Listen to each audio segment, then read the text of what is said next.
So if you guys are watching on YouTube, make sure you refresh your pages, resend it out. Should just be right back up.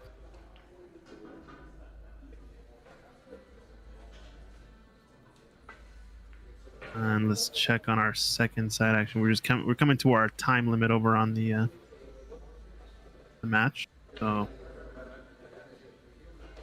just a quick reboot.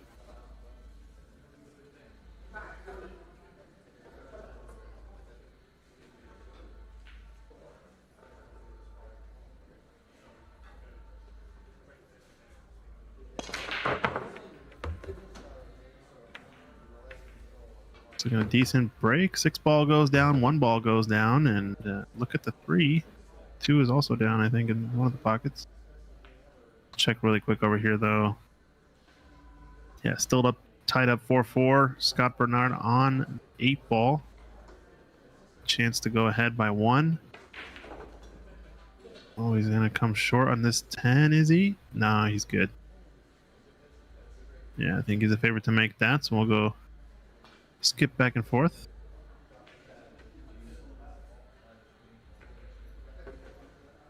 He does make that 10, so he goes up by 1, 5-4 on our second match table. So getting through that one, it's gonna be a close one. It looks like. Triple G says agreed. He's been fairly lackluster. He has an FSR has been lackluster since his big year of demolition. Yeah, I think we're gonna be seeing a switch up, a change up in the Mosconi Cup team for Team Europe this year for sure. Not 1, maybe 2 players are going to get swapped out, and I think a big Albanian is coming for one of the spots this year for sure. And I don't know about who else has taken another spot, but tons of players. I want to see a Polish guy get in there. I think one of the Polish players has to make Mosconi Cup team in the next couple of years.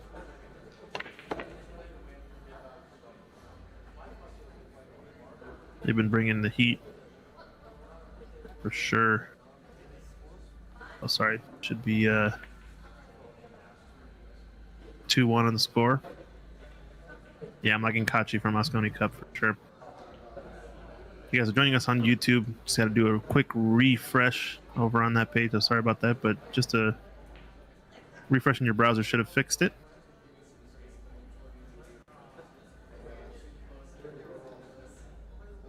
We should be, or no, I guess you need it to go back to our page, I guess, huh?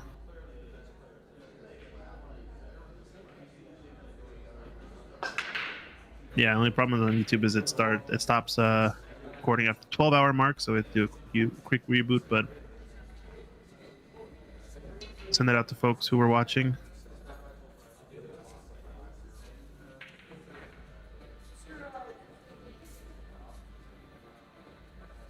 A little bit tricky, this angle.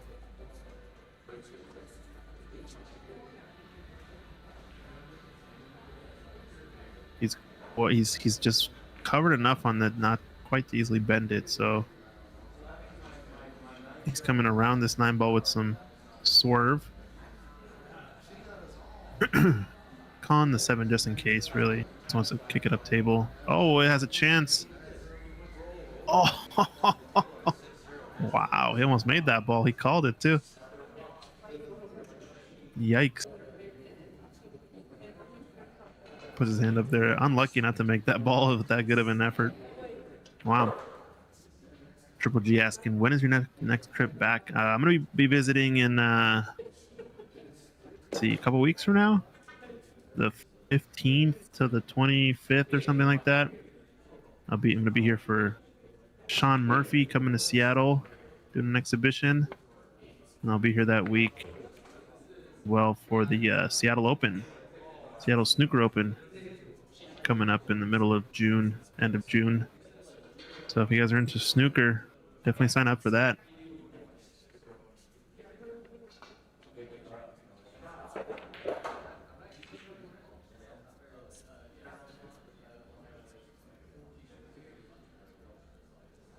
But yeah, unlucky for Shuching there not to make that 7 ball. Quite an effort. Oh, Chandler. So that's the way you typically miss on these Rasson tables, I've noticed. At a high speed, you really just can't catch that near jaw on the way in. Gonna It's going to rattle the pocket like that. Loves to rattle the pocket on these tables at a higher speed.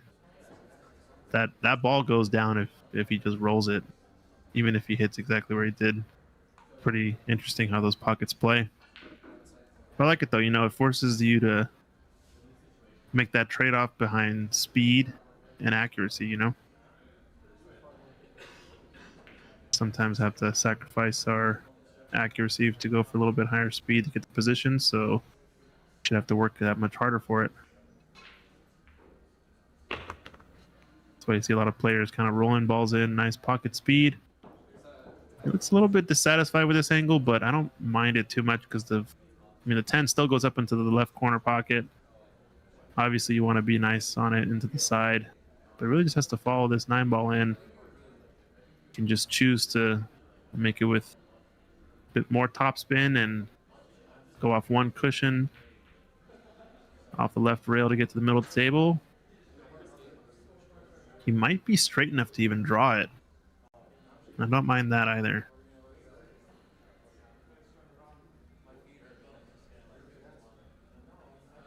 Just have to decide. I almost like just rolling it in and playing the 10 in the corner just so you don't have to get too tricky with the positional play. Might be drawing this ball.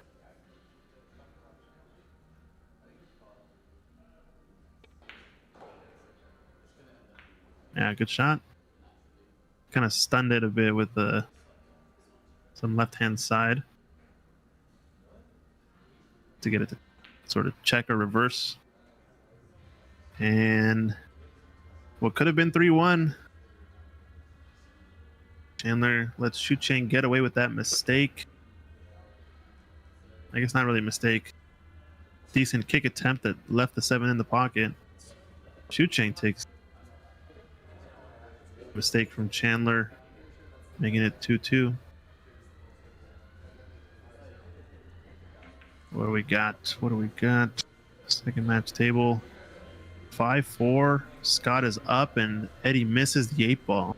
So chance for Scott to put another one on the board and start to create a separation in this lead. Was down, I think, in this match to start off.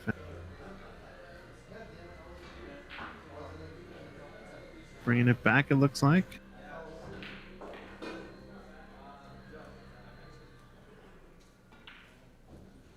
Looks fairly straight on this 9-ball, so might just draw it back. Might have an angle to go forward off one rail, but it's going to require a bit more of a stroke unless he just wants to play it in the side pocket, which is also fine. Oh no, he had a lot more angle than I thought. He also caught it a little thick into the pocket. Ooh, tricky 10-ball. Mr. Scott.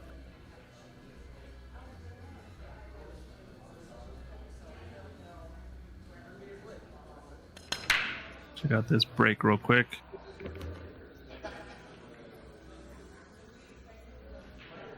But big 10-ball for Scott, knocks it down.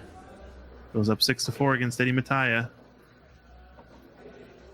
Our 2 B-side matches we got going.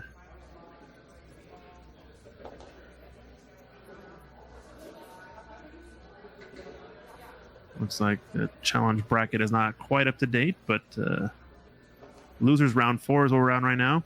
Eddie Mataya, Scott Bernard, and Chandler Teo versus Chu Cheng Chow.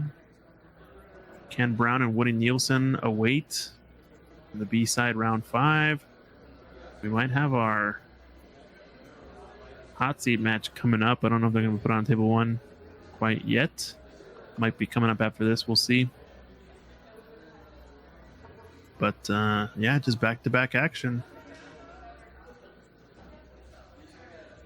We're down to the top 8 players in this field of 20 for 660 Fargo rate and under.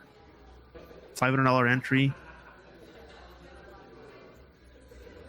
Probably one of the bigger stakes tournaments we've had at Ox in terms of individual entry fee. I think Triple G saying Cannon Woody playing tomorrow? That might be the case. I don't know. If that is the case, I'm okay with that. See if we can get a word from Secret Wong, tournament director, to see when the cutoff will be. But if that's the case, then they might be already gone. In which case, we would be bringing back, what, the top 6 tomorrow?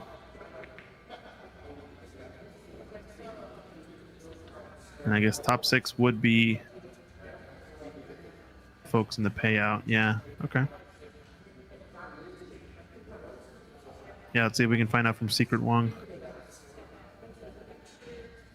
where the cutoff is. But I imagine this goes into tomorrow because 9 o'clock, 9:30 already now. It's a race to 9. Longer races are definitely going to be tougher, and you want the players to be fresh for the semis and final, I imagine.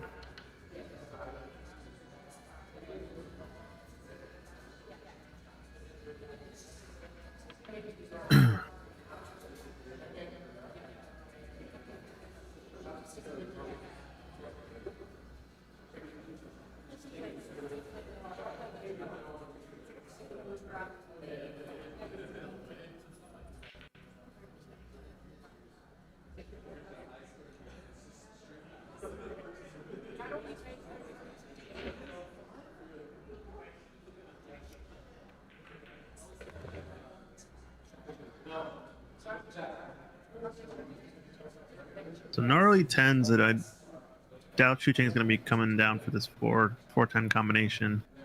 Might be worth it if the early 10 counted. He's probably just going to follow this across one rail, get to the middle of the table. You ideally want to be straight on the 4, but it might be a tall task. So really just want to get a look at the 4.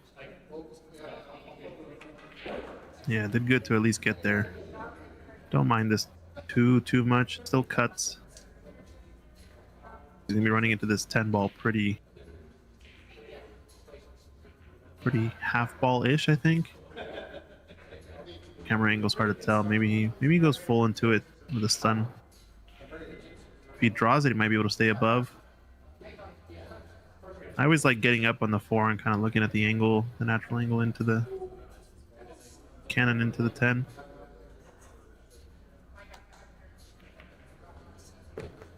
So he caught it fairly full. Good shot.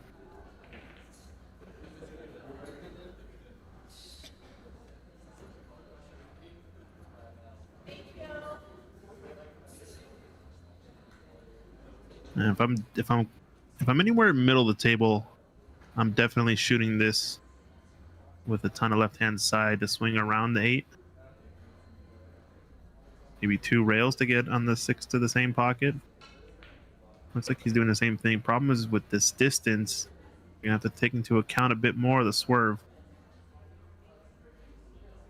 Gonna aim this a little bit fuller, as it's gonna kind of slide away after the spin takes. Yeah. Good shot. Secret Wong in the chat saying googly eyes. What does this mean? What's the plan for the players? Where's the cutoff at in terms of the field payouts, and who's coming back tomorrow, or trying to finish the tournament today? What's the dealio wheelio? Any Mataya, meanwhile, on our second table is running out. 6, 7, 10 left on that table. Ooh, hit that well. Same thing. He's got to aim that a little bit thicker if he hits it at that slow a pace with the running side. Because it's going to swerve, and the ball's also going to throw the right. So you're almost always going to overcut that ball. The slow outside spin.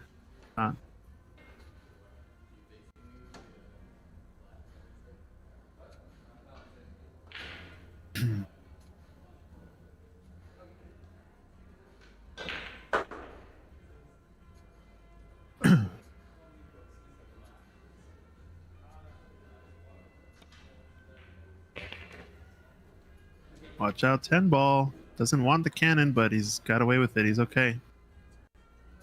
He's gonna take a quick look. Eddie Mattia with this 10 ball. Claw one back. Sinks it. Nicely done. 5-6 over there. I got a feeling that's gonna be a close match. Maybe 8 something, 8-7. That's gonna get down, I imagine. So based on where this 10 ball is, I think I like just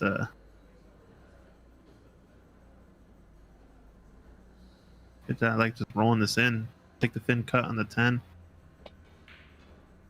Yeah, the stun that at that tight of a pocket, not quite worth it, and the amount that he gains is not a whole lot, in my opinion, to warrant that much of a risk. Because you got to look, even taking this on this 10 ball from this angle is not too bad. Obviously, the mistake was on the ball before to get on the 9, so you kind of just take your medicine, I think, on that shot. He's got away with it, though. He's bubbled the pocket and pushed the 9 to the top rail. Looked like Chandler's trying to play for this line off of the 9, coming behind the 10. Is he playing the bank? Okay, at first it looked like he was going to be playing the safety in behind the 10, but now he's going to take the bank on.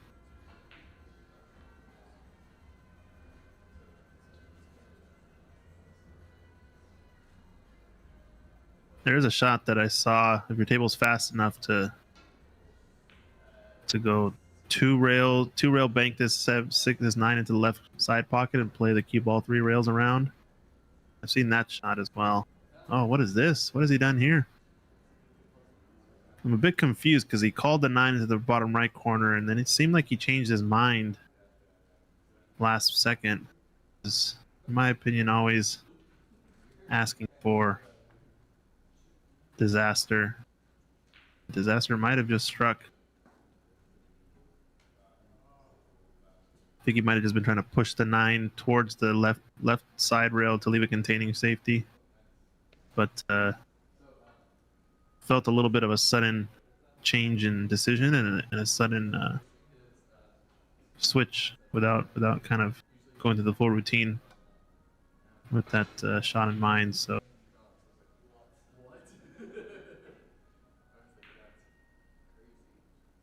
gotta roll this 9 in, dead weight.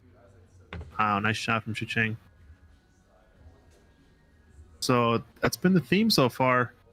Chandler with a chance. Really a chance first at the last few balls, but makes the mistake on like the 7, 8, 9 to let Shucheng back in.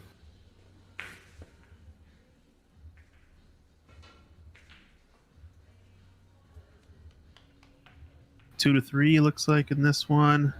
Second match table, 5-6.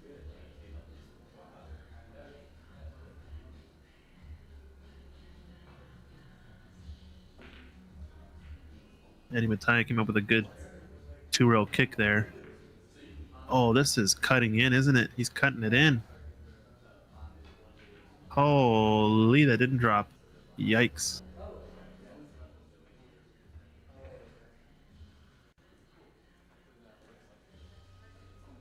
Incredible that ball didn't go in. I thought it was dead in the pocket the moment I saw it come off the cue ball, but alas, Eddie with the jump shot nails it, and he's on the 2. So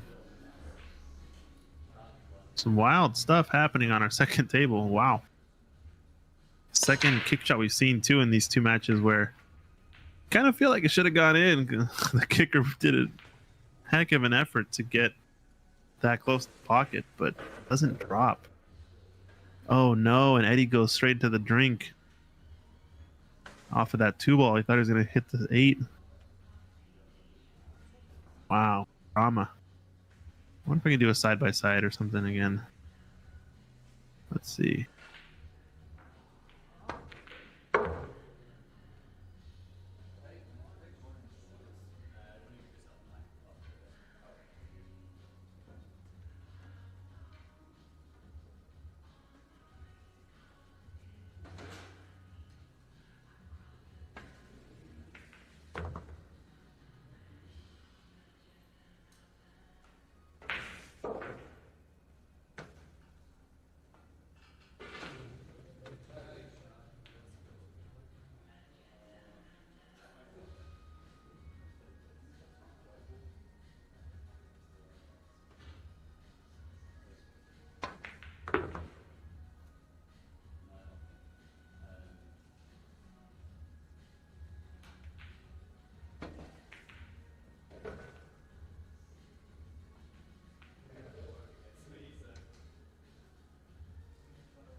All right, I think we figured it out. Oof. Let's see if it works. A little side-by-side action. Chandler and Chucheng on the left, and Eddie Matthias, Scott Bernard on the right.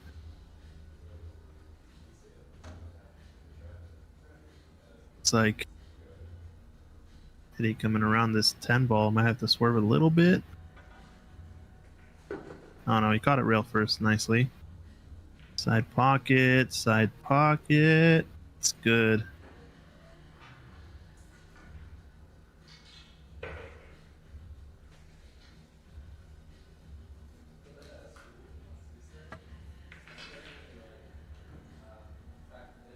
Chucheng with a miss. Eddie's here on this 10 ball to make it even.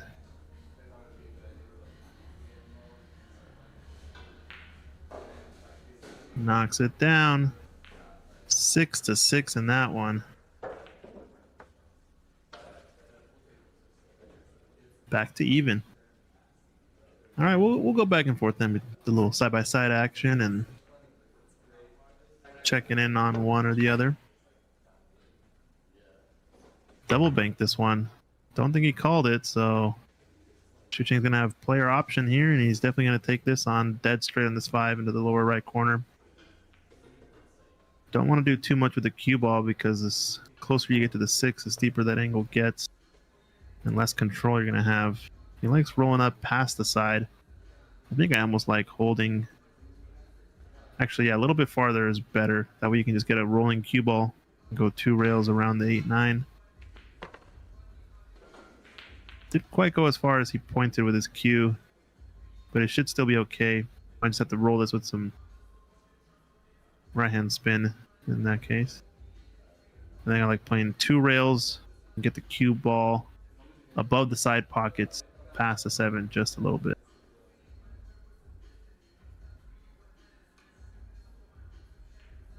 Play with the 7 to the left side pocket next. Oh,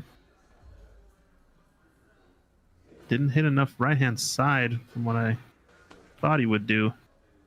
And that's why he wanted the steeper angle, because it was a little bit more of a natural shot to roll it. He needed more spin on that to get it to come down the line. But he's going to take this now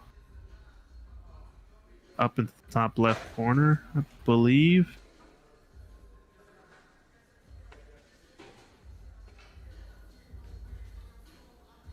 Speaking of Buffalo's action earlier, he would like to get up on the table on this one.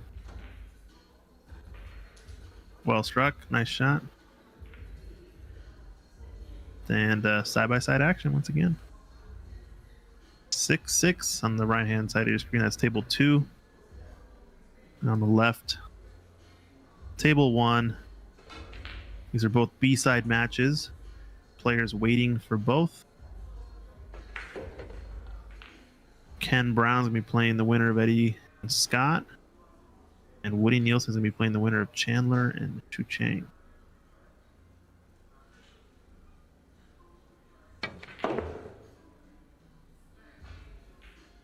Let me know if the screens are too small, but I think you guys can see it okay. Try to flip to the one that has the better drama going on.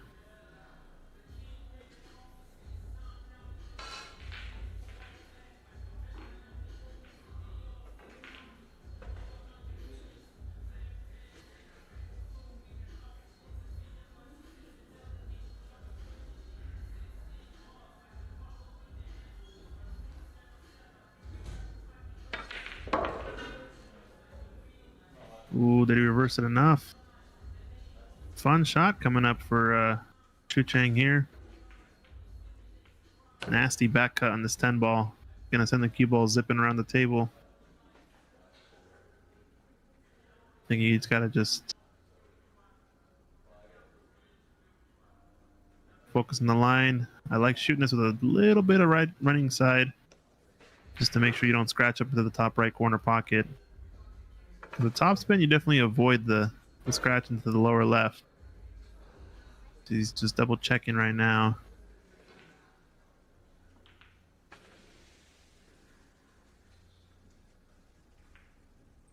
Tricky shot indeed. Oh, is he playing this left-handed? Just gonna bank it? It's calling the bank. Wow, decisions.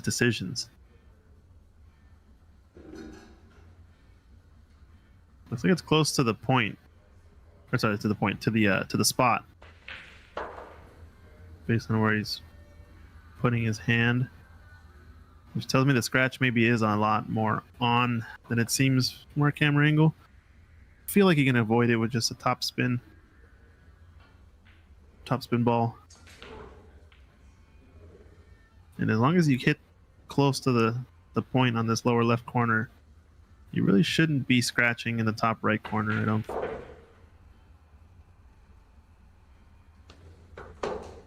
While he's dilemmaing, meanwhile, Scott on the 9 to the 10. Chuchen goes for the bank shot. He's hit at pocket speed. Nah, it goes a little bit too wide. And Scott, routine 10 ball. To go up. 7-6.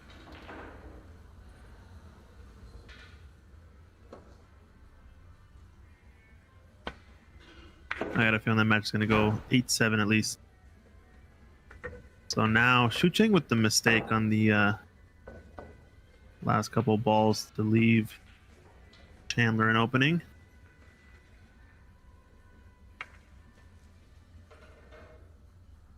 Three to 3.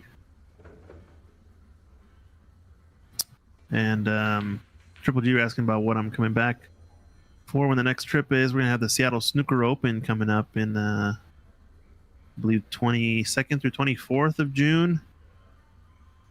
And we've also got Sean Murphy, part of the Wine Cellars North American Tour. He's going to be at Ox June 16th for an exhibition. It's going to be pretty sweet. He's going to be playing a bunch of frames against a bunch of players. Make sure you check that out.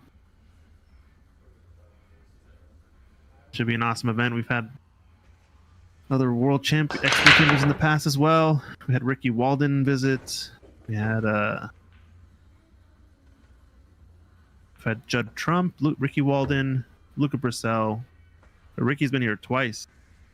And now we're gonna have Sean Murphy coming across the pond. So a lot of good snooker professionals coming. We've obviously had the U.S. Open Women's World Snooker event. It's gonna be the 3rd annual, hopefully this year. And last year's was a banger. Final between Mink and Han Yi. It was a great event. They actually rematched again recently in the British Open at Landywood. That looked like an awesome event as well. But I think Anyi got the grudge match back. And that one took down Mink. I think it was 4-2, 4-1, something like that. 5-2, 5-1. I don't remember. I didn't watch the full match, but was definitely tuning in to a lot of that tournament.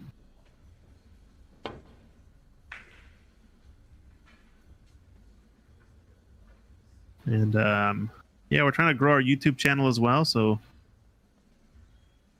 definitely drop us a like on any of the videos you guys watch in the past. I think I just posted all of the 2022 NWPA event, which has been pretty fun to go back and rewatch while editing. That was the one that now recent Team Washington player Suzanne Smith won in the final against Kathy McDonald. There was some drama in some of those events too. I think the Francis Cho and Melina Ortiz match was wild. It was a lot of fun. I think Lee Baldwin was in the booth for that event too. Go check it out. Those videos are back up. Watch outside pocket. Wow, it really bounced off that last side a lot more than he thought. Going in, it seemed like he was going to be okay, but that extra bounce off of that right rail sent it way farther than he thought. He was aiming to get 2 rails into the center of the table at farthest essentially, but he ended up going an extra half. There are 2 diamonds or so. Difficult to gauge sometimes these rails and speed. Yeah, Leah agreed. That was an awesome event. I think I had COVID that event and had a stream from home, but I think luckily you and Patrick were there, and Dan Louie, and a bunch of people were helping out. Nicole Denisi, I think, got in the booth for a little bit. Even Suzanne, I think. I don't know. It was awesome. I think we believe we are having another tour stop here at Ox. Also, we're not going to be the last one this year. I think Legends is doing the banquet this year. I believe we're going to be stop number 6 or 7, something like that. 5, 6, 7. And shout out to Hill Productions too. They were doing the streaming for that event. For those tour stops, I think he's been going around and streaming over there. Been fun to watch. Definitely quality of live stream over at Hill Productions gone up drastically in the past couple of last year, basically. Yeah, shout out to Tyrell Datweiler, doing a good job. I'm gonna look back at this match though. Scott's on the 8, dead out, I think. Stop shot out, it looks like. Maybe a little bit of movement off this 9.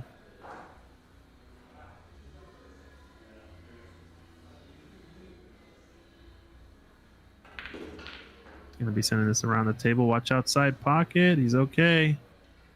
Scott Bernard bringing the heat in. This is to get on the hill.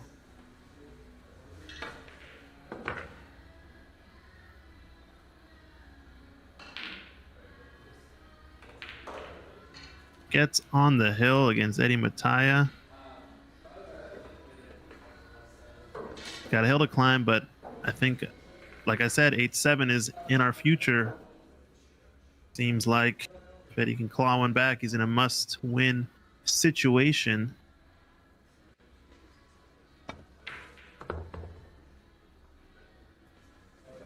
I like that inside spin shot. Definitely comes up a lot in rotation play. I mean, you just want to avoid all traffic or stay on the one side of the ball. So definitely a good shot to practice your toolkit.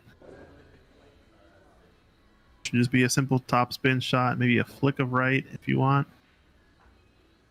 Anywhere near the spot in the table, I think what you're aiming for your position area. You don't want to come all the way down to the bottom rail just in case you are heading towards the right corner with where the 10 ball sits, and cleans it up. 3-4. So both matches are kind of on the same cadence, it looks like. Checking on Scott to break here. Breaking on the hill. 1 got close to going. 3 and 2 drop. So does the 5, and he's got to look at the 1. Although holding for the 4 is going to be a little tricky. Might have to take an angle on the 4. 4 to 6.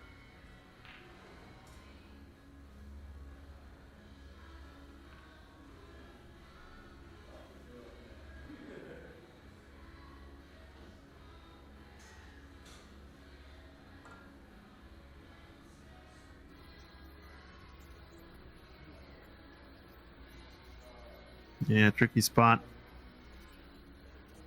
Meanwhile, shoe chain to break on our main match table, 3-4. Rack number 8.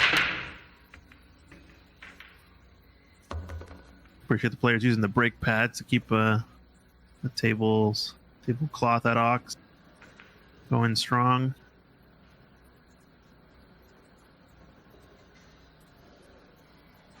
And he's got a kind of got a weird 1-6 situation here. I guess Scott ended up missing in that 1, so now Eddie with a chance. First real chance at the table. It was a tough shot for Scott.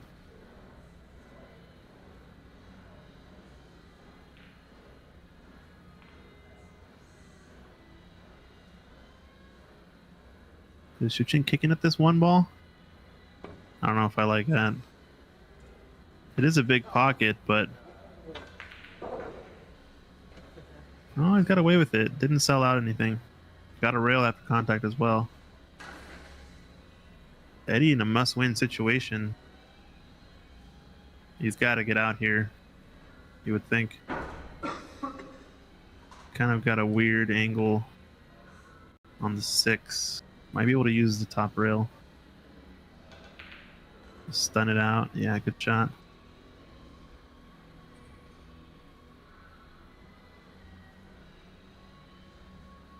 Oh, Nicole, thank you. Appreciate it.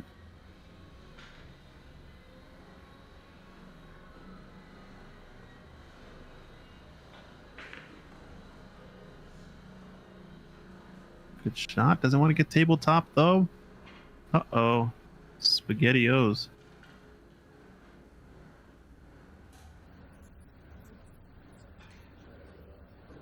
It's okay. He can actually queue. No problem. He's got to get out here. Picking up the spare, as Mike D says. Mike Deichman. Do we have 8-7? Man, I should have called it. I should have made an over-under or something. No such thing as commentator's curse.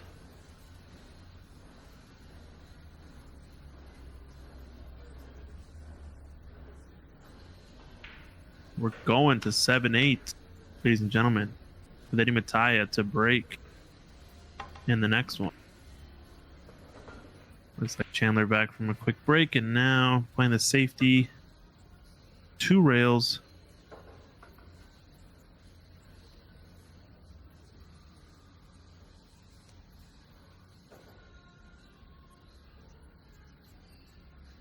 Pretty good safety, because I think he's also taking away the 2 rail escape. David Anderson saying, commentator curse always. No such thing. Prove it, I dare you.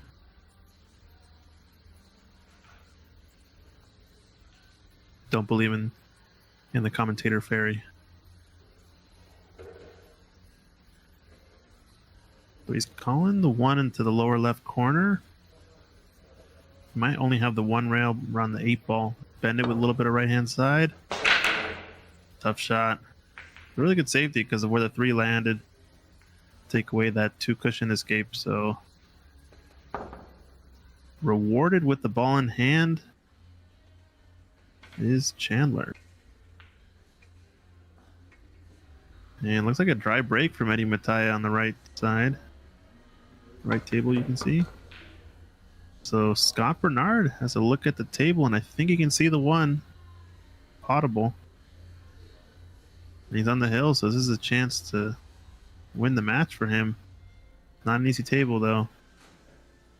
3 to 4 is going to be a little tricky, even though the 4 is over the side pocket. Oh, that was going to say, and the 1 to the 2 is probably the hardest shot in the rack, but he got a lovely bump on the 5. And he's good shape now. Wants to get fairly straight, I think, on the 3, with a bit of angle to kind of stun draw to the middle of the table. Might have come a bit farther than he wanted to, so might have to use a second rail here.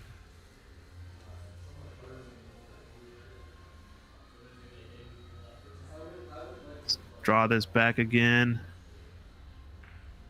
Oh, he's playing the safety, and it's gone wrong. I think it's been a mistake. Yo, Mike Littman is in the Facebook chat. What's up, Mike? How's it going? What's good? What's good? What's good with you? I'm chilling.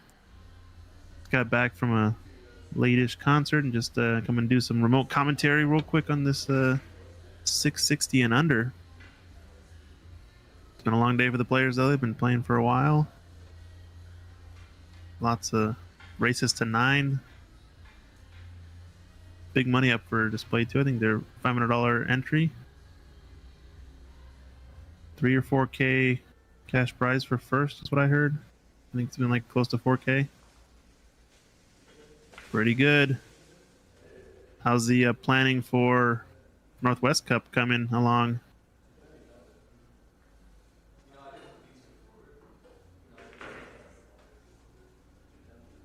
Who do I see winning this? I don't know. I saw Woody Nielsen playing. He looked like he was playing pretty strong. Tony Waters looked pretty strong as well. Just from the few games I saw him playing. I'm always a Shu Chang fan, though. Oh, who did I see? Oh, it was a the local symphony, Virginia Symphony. My girlfriend works there. She's a music librarian, so she had a concert tonight. She was working and I was just watching. Not any sort of big popular band or anything. I know you're a music junkie. Kicks at it. 2-ball. Another ball in hand for Chandler.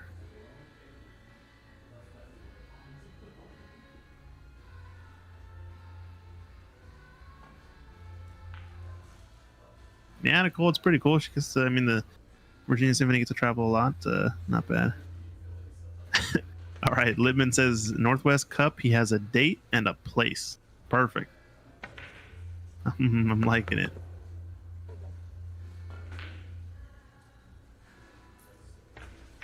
Coming down to it, though. All right, so Chandler playing the combination. Meanwhile, Scott knocking down the 4, but does he tie up the 5? Man, these matches are coming close to the money ball at the same time.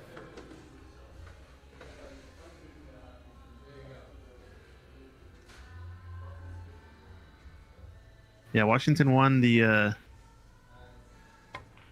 Northwest Cup last year, but I believe this year it's gonna be hosted at Legends, if I'm not mistaken again.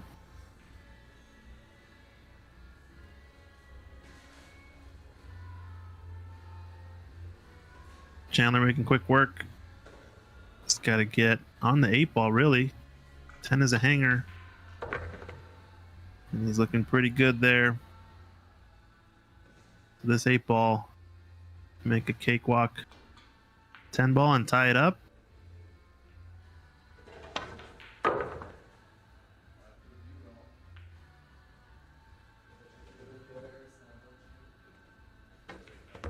Knocks it down.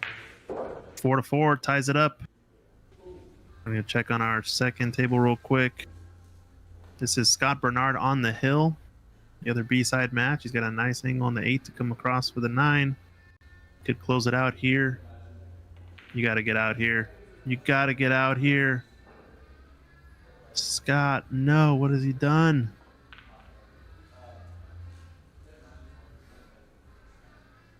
He's actually cut it thick into the pocket, so a little bit thinner makes the ball and gives you more cue ball speed. So interesting. Bo Bologna is saying, "Where am I? I'm in Virginia right now. I'm in my apartment, just doing some remote commentary, chilling, hanging out. We're gonna be back in Seattle in June, June 16th, 22 or something like that, for about a week, 8 days or so. Coming back for Sean Murphy North American Tour and Seattle Snooker Open, back-to-back weekends." So Mike Littman says, Legends, weekend before Thanksgiving is the day and the place. All right, Eddie, don't overhit this. Hits it sweet. We're going to Hill, ladies and gentlemen, maybe? Is there a chance? Is there a chance?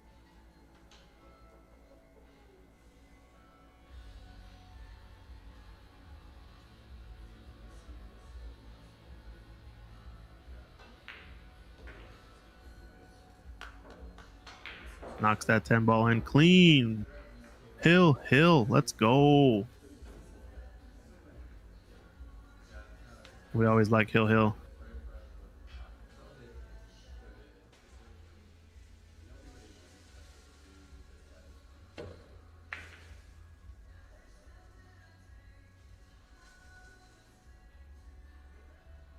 All right, well, back to the safety attempts from Chandler. Back and forth in this one. Past couple racks have been Chandler's, I think, because of his safety play mainly. He's been extracting some good ball in hands from Xu Chang. Bo saying hills aren't fun. I don't know. I think they're a lot of fun as the viewer.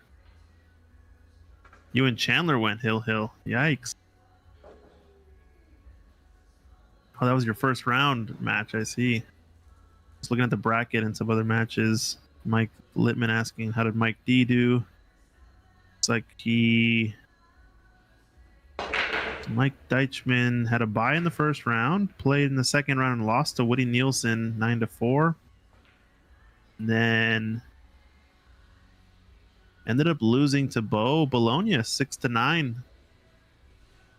So Mike D going 2-0, a rare 2-0 for Mike Deichmann, who's been playing pretty strong in a lot of these big pot events. I know he got third in that one down in Vegas over at Griff's. Good stuff. But doesn't get in this one. Yikes. I guess Bo took him down, so he was hitting a hot streak. Bo beat Ed Hobbs, lost to Chandler Hill, beat Ed Hobbs, and then 9-3. Beat Mike D 9-6. Must have been a close match. And then loses to Xu Chang 9-5. Get this match here. It's Chandler. So Bo, you gotta have the Chandler rematch in this that you beat Xu Chang.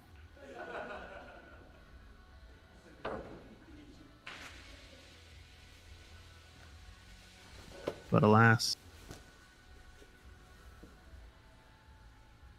Oh, Varun, you did miss it. It's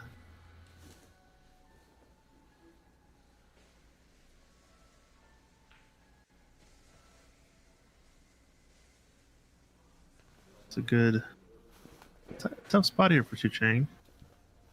I'm gonna have to look at our other match table though. Oh, he's taking the intentional foul on the 3. Try to tie up the 7-5. Interesting. Well, we got Hill over on our second match table. Eddie Mattia with an attempted safety on the 1, I think, pushes it too far up table. He might have been going for the bank. Not quite sure, but I think we're gonna have to ride this match out. Watch the last of this rack.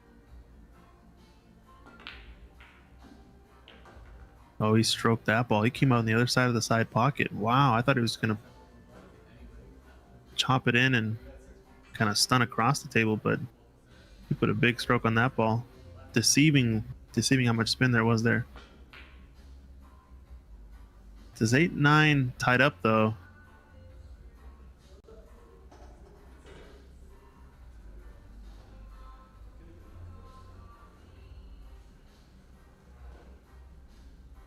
Overcuts the 2. Yikes. Mike Littman saying no luck at all. It's all that practice on the sweet 9-foot table you got. Talking to Bo. I do think Bo is the proud owner of the 9-footer used in the 2022 Northwest Cup. Posted at Legends. Team Washington took down the win. And the defending home team Oregon that year. I don't doubt it. Bo's probably been putting a lot of work in.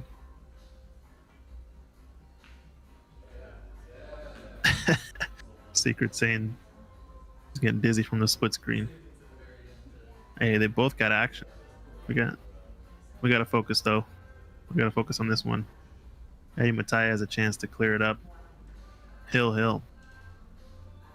I'm interested to see though. Whoever solves this 8-9 situation is going to be the one that wins this rack, I think.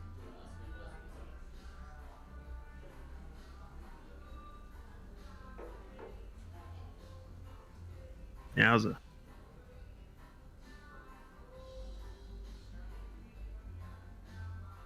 There is a chance though to get kind of in the middle of the table, play a good angle with the 5 to the 6. Doesn't want to get behind the 7. Uh-oh, SpaghettiOs. He way under hit the spin on that shot. I think he was trying to get to the middle of the table with a bunch of right hand side, but he under spin or understroked it. I'm not sure. I think the idea was to get an angle, get the cue ball in the middle of the table, and with that angle kind of roll the 5 in and just glance off the top of the 8 to open up those 2 balls and have a look at the 6 next. Now it's all the reinforcements in. You really just don't want to open up this cluster is the only thing you don't want to do. So you have the 2-rail kick around the cluster.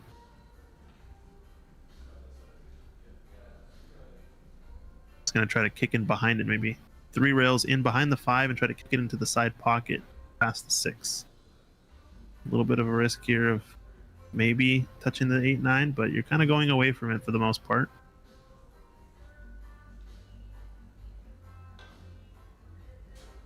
And behind it is right and doesn't clip it. Doesn't clip the cluster.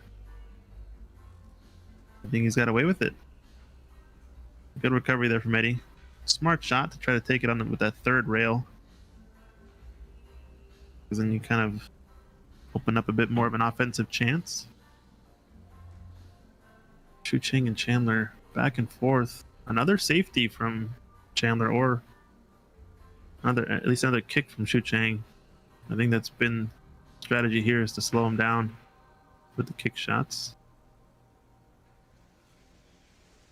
And now another opening.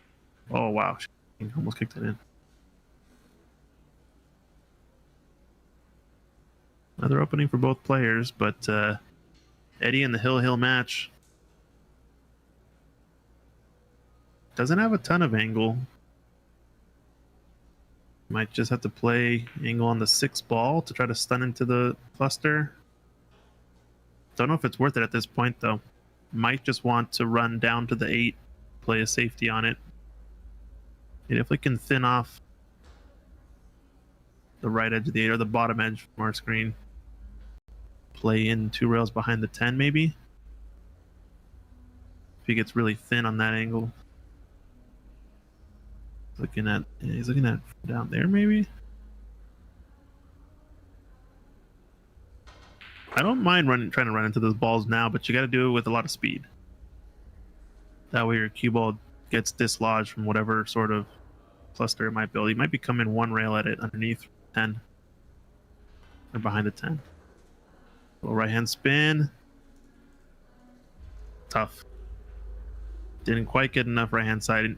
Even if he hits it though, I don't know if I like that speed, just because it's a decent chance of getting stuck behind the 9 if he hits those balls full. I think you just got to plan what your safety is now. Don't know if there's a line.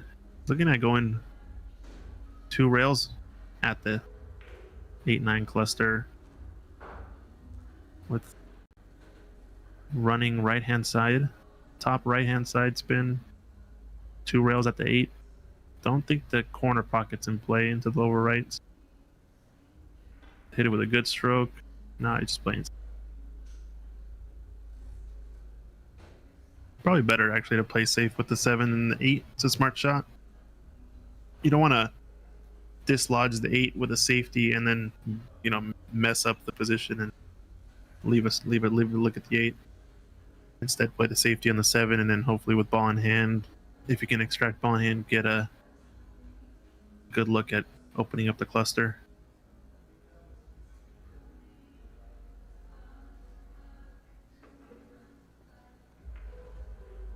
Ooh, cuts this nice and thin. Does the 10 ball get in the way? I think he's good. It at least makes it real tough for Eddie to come with anything here.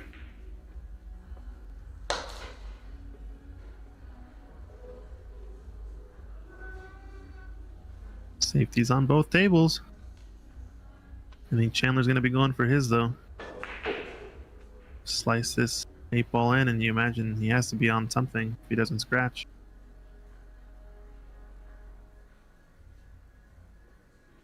But Eddie's in a tight spot on his game.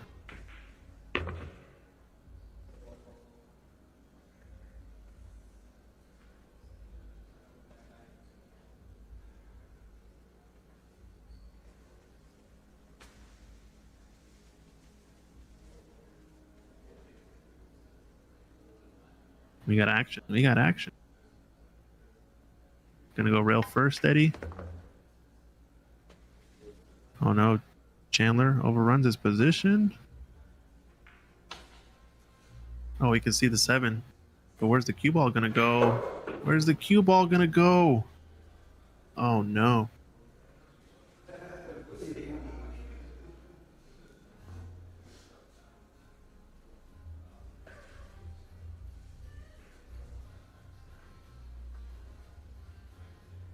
So wow, went from having the first look at the possible combination or possible break open of cluster to now scratching.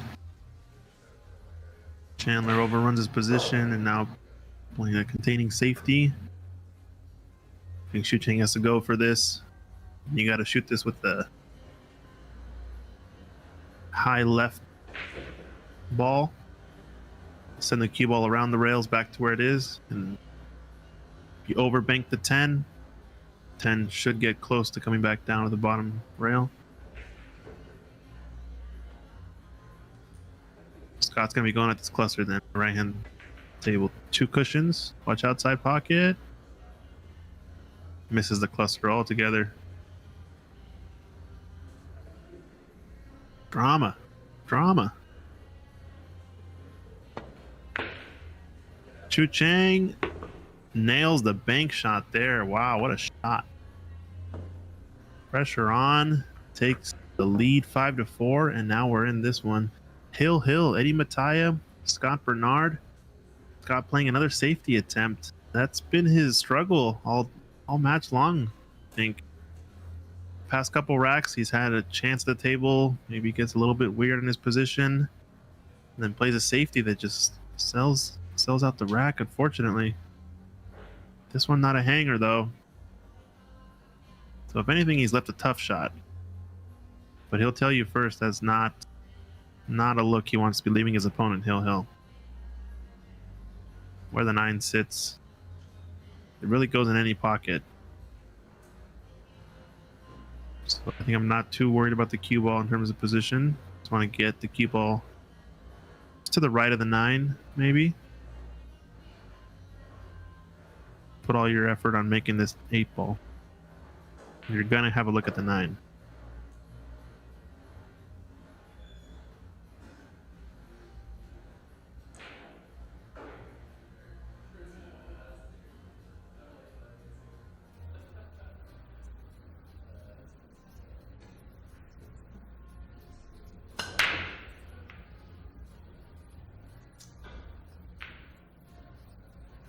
Oh, he overcuts it. No.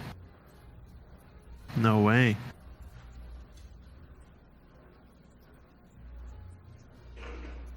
Wow, mistake from Eddie.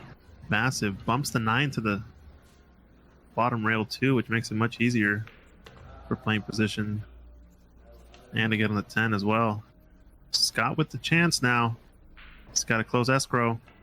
Like Rahana says. You got to close escrow here. What does Mike D say? You got to pick up the spare. We got new one. If your opponent doesn't get out here, you got a real chance. This is the shot for the match, I think. Here, it's got to get on the 10 ball. I almost like taking a stop shot.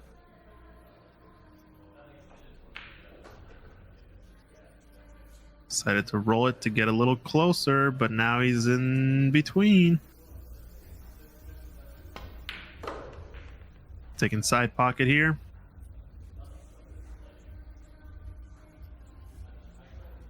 Just for the match. Hill. Scott Bernard. Knocks it in. Cue ball comes off the point. Takes it down against Eddie Mattia. What a match, ladies and gentlemen. 8-9. Hill. I knew it. I knew it was going to come down to Hill. Wow, what a match. 8-9. That was fun little split screen action we had going there for a bit. But yeah, congrats to Scott Bernard. Moving on from Salem area. Taking down the local legend Eddie Mattia. So Scott's going to be playing against Ken Brown. And looks like it's 10:30 over there, so I don't know if they're gonna be playing tomorrow. They're gonna have a match tonight or not. They're probably gonna play tomorrow if I had to guess. We'll let Secret confirm in the chat. Meanwhile, Chandler's clearing these balls up real quick. I swear they just broke the balls in now. He's already in the 8, but where this 10 ball sits kind of removes a lot of the area on the table that makes the 9 really easily potable. So gonna have to pick which side of the 10 and be really deliberate. This window's a lot tighter to play into, in my opinion, but it requires less cue ball movement. Sort of that 2-rail position seems to lie closer. Don't go 3 rails. I don't like 3 rails for that position. There's no way he was gonna get there unless he really juiced it with a lot of top. I think with 3 rails he had to play for the 9 pot below, play the cue ball below the 10. I don't think there was ever really a chance to get on the 9 from that line. So now we're gonna see a safety across this 9 ball up table, play the cue ball behind the 10, and it's good enough. Took away the cut, I believe, into the side pocket, so Shucheng is gonna have to come with a defensive shot in return. He has a bit of a 2-way here. He can try to cross this into the right side pocket, play the cue ball up and down table, try to park it on the bottom cushion somewhere. Yeah, he's calling the side. Where it sits, though, he can't really cross that well and get the cue ball up and down, so it's almost like he has to commit to the bank. He's fairly straight.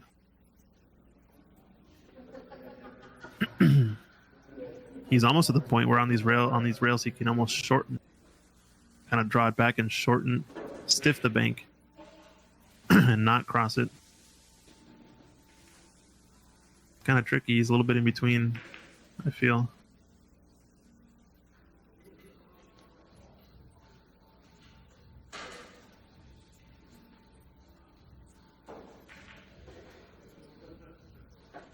Yeah, it feels like if he cross banks it, he's going to leave the cue ball somewhere up table, far from the 10, with probably a definite sellout. So tough spot.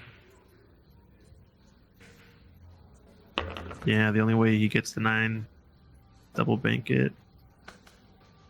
Player option for Chandler, and he's going to be taking on the 10 for sure.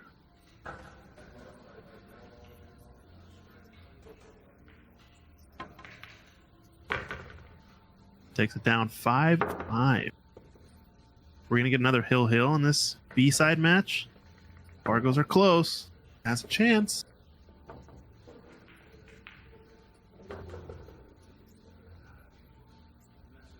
But yeah, coming up in June, we got a couple of big events. It's going to be pretty fun.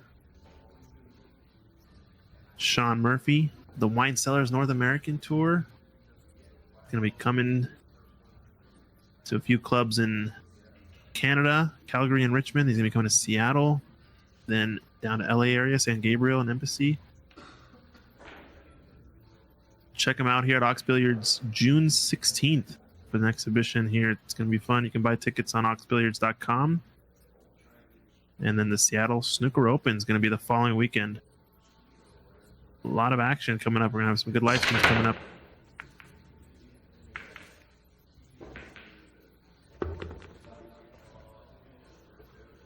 Andrew McMahon saying Chandler needs to get his own serve, stop the teeter-totter. Yeah. It's like every player gets one ahead. Other person comes back, one ahead, comes back to even. Triple G putting some more action out there. If you guys are interested, check him out on Facebook.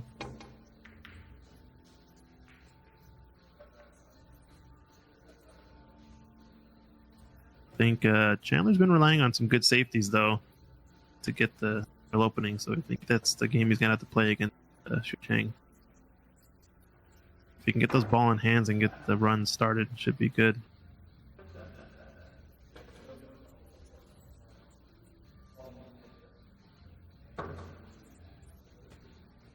All right, Triple G, you got action. Looks like.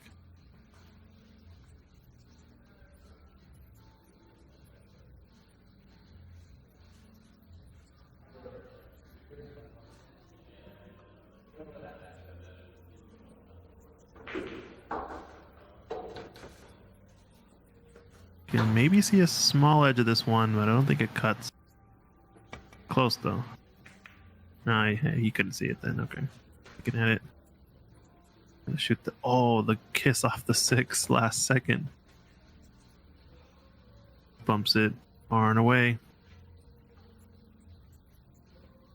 He's got a 1 rail around the 6. I think that's the best option. Don't think the gap between 7 and 9 is there, so let's get this 1 rail full as you can. Calling the corner, but he's not really playing the corner. He's just trying to get the 1 up table. Wow, you came really short on that. Yeah, I think I like this. I think the play there was to hit it full and send the 1 around the rails and keep the cue ball up behind 6, 7, 4 up there. Came much shorter than he expected and wild turn of events. So now Shu-Cheng with the ball in hand. 3 balls in a tricky spot. He really just needs to get past the 5. 3 goes in the left side pocket as well, but getting to that side of the table is going to be a little bit trickier. Imagine he's going to just draw this, come below the 5, and if he goes too far, should still be able to play a safety, but it looks like he's pretty decent on this 3. Positions on the 4 is going to be tough, though. Depending on how close the 8 is, he might be able to just clear it. No, I don't think so. I think I like playing safe, you know. Send the 3 ball, 3 rails around. Stop the cue ball. Kind of like a stun run through. It's tough.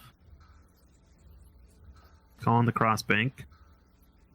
This is probably going to send the cue ball up table. Watch out, corner pocket though. I think the 3 has crept just far enough to make it really tough to go for anything offensive here. Might just have to bank this 3 back up table. Yeah, the 3 never cut, especially not at that speed, I don't think. Now this last couple balls in this rack that are tough is really just this 3 to 4 and 4 to 5. He's looking at playing this 2 rails, trying to land on this left rail right where his cue is right here. Can also spin it with some inside and go 3 rails toward the 4. Looks like that's what he's going to be doing now. Oh no, he deceived me. He switched it all around. He was going 2 rails around all those balls. Yeah, so I guess the window between 7 and 9 was too tight to play for. Just had to get the right line to avoid all the traffic in the middle of the table, and alas,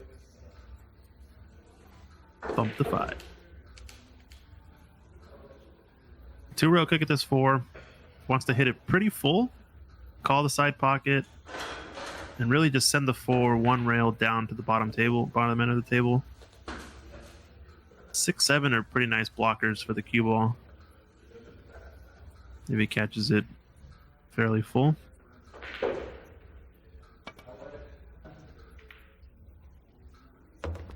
Did he call the side? Yikes. Doesn't super matter because he's going to be put back in regardless. I still think, though, it's always advantageous to call the pocket in the worst case. Even in this scenario where you know you might hook yourself because You essentially, it's kind of like a game theory decision, but you want to take away the decision from your opponent, right? You don't want them to be able to choose, because assuming that they had the choice, they're always going to make the right choice. Whereas if at least you call it and you get a fluke or something weird and you actually get a look at the next ball, you always want to be at the table. Too many players just play or call what they call defense in 10 ball, which baffles me because it makes no sense. Just think of the wildest thing that could possibly even happen and just call that just in case, because first of all, you never know, and second of all, it's almost always disadvantageous to call safety 10 ball because your opponent's going to get the choice anyway. So you might as well call something and take away the choice in the case where something wild might happen. And you'd be surprised. You call something really funky and you end up kicking a ball in and it goes in and you're like, hey, I'm glad I called it.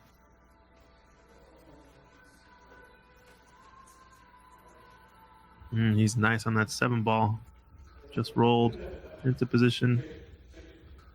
Coming towards... It's going forward, it looks like. Okay. Must have more angle than I can see. Yeah, he did have more angle, but overran position on the 10 on this. Sorry, in this 8 ball. Now I think 2 rails to come for 9 in the side. Can also try to hit it with inside spin and hold it below the side pockets to avoid the scratch.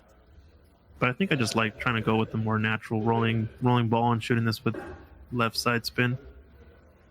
So he likes the inside. Can't catch that near jaw. Yikes. That was the shot for the rack. I see in the comments someone's got action on this rack, so players bring in the heat, bring in some drama in this one.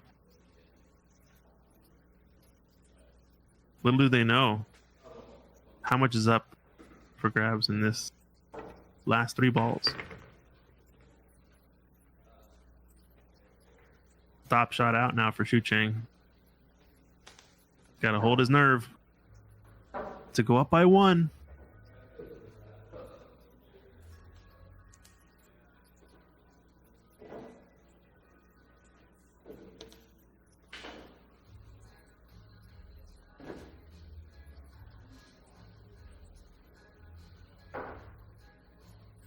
Fence.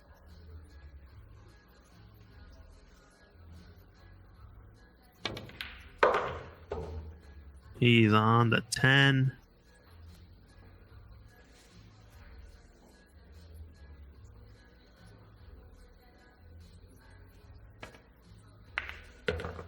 Takes it home once again. Goes up by 1 in this rack. I think it's been the 3rd time that he's done it. Chandler's been clawing it back. 6-5. If you guys are liking the stream, go ahead and give us a like, a follow, a share. Anything helps. We're trying to grow our YouTube channel, especially posting some YouTube videos and previous content.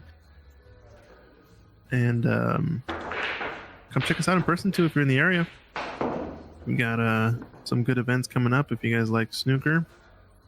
North American Tour, Wine Cellars is hosting Sean Murphy. He's going to be here at Ox June 16th, but he will be in Canada for a couple of events on the 11th and the 14th. And he will be down in the LA area, San Gabriel, on the 18th. Definitely check it out. Sean Murphy, previous world champ. I think he's in the top 16 again. Might be top 4 even, I'm not sure. It's come off a pretty good season. And then come check out the Seattle Snooker Open. I don't have the dates up here, but it is going to be the 22nd and 24th, I believe. Always a good event. It's going to be pretty good prize fund as well. I think last year's prize fund was somewhere like 3,000 or something like that, 2,000, I forget. But do come check us out. Ready to roll. Rack number 12 in this race to 9. Shu Chang 3 away and Chandler 4 away. We'll take a quick break. We'll be right back. Leave you guys with some pool action.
back.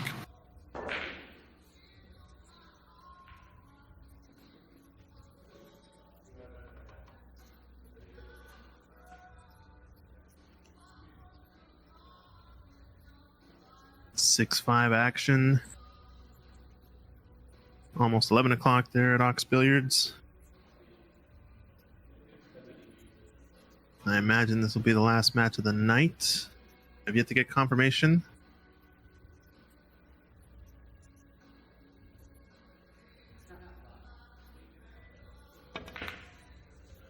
Oh, nice bank shot. The line was perfectly there.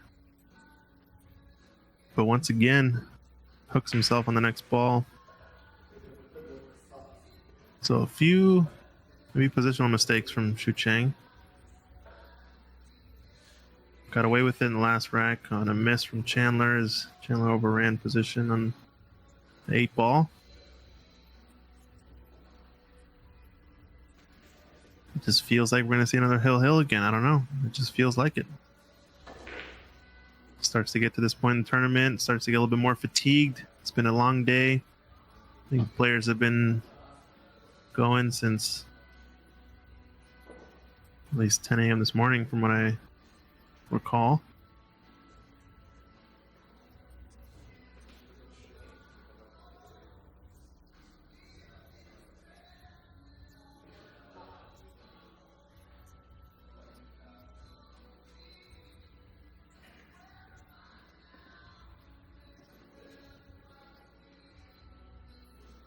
Does he have an edge of this floor? I think he might clip off of it, try to come behind the 10 ball.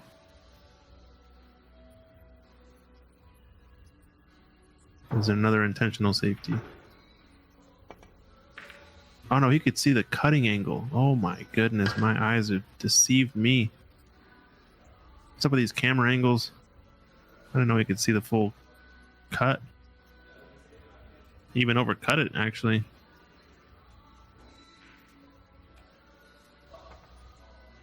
So I think Chandler's a favorite to run out here. As the 5 leads to the 6 nicely. As I say that, he bobbles the first ball while stretched out. He tried to force it to get the follow angle. I really think people want it to go to the right naturally. Surprised he tried to go that much amount of pocket cheat. Once again, no such thing as commentary curse. For all you spiritual folks out there. Sorry, get it out of your head. Doesn't exist. I'm just trying to cause a commotion. Sorry. Maybe feeling the pressure, both players, a little bit. Xu Cheng with a couple positional mistakes. Once again, comes a little bit far on this 5 ball. Chandler missing that into the corner. Andrew McMahon saying that it does exist with Patrick Nix. So he does have commentary curse? I don't know. I'm choosing violence. Yeah, that's exactly it. That's what's happening here. Confrontation. Haha. And run into this 7 ball. Oh, he avoided the hit altogether. Wow, what a shot. Control there was awesome. Just to get around the 7. Fedor Gorsh would be proud. He hits those shots all the time. Those weird little rolling cue ball. Thin into this little tiny gap just short of the side pocket. It's we'll go underappreciated the difficulty of that shot, in my opinion. It looks so simple when you hit it, but get it just right. It's so touchy, especially with that distance. Oh, Kim Raymond purposely used it to help Kitsap win the cup for the Kitsap Thurston Counties Cup. Okay. I do remember seeing Kitsap County won that, but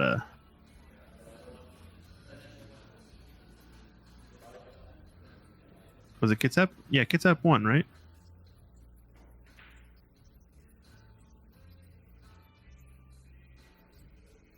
You're saying Kim Raymond was weaponizing commentary curse, huh? Interesting.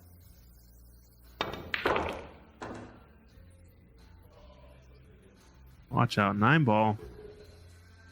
He's gonna have to come up with another shot here.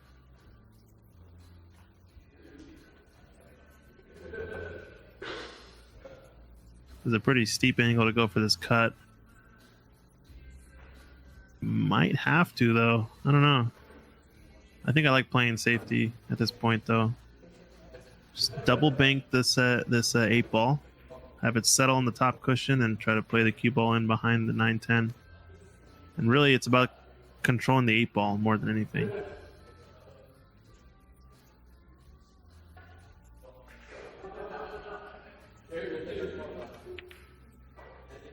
Playing the 1 rail on the 8. Not bad. At least gets containment. So really just had to take his medicine there and play the safety.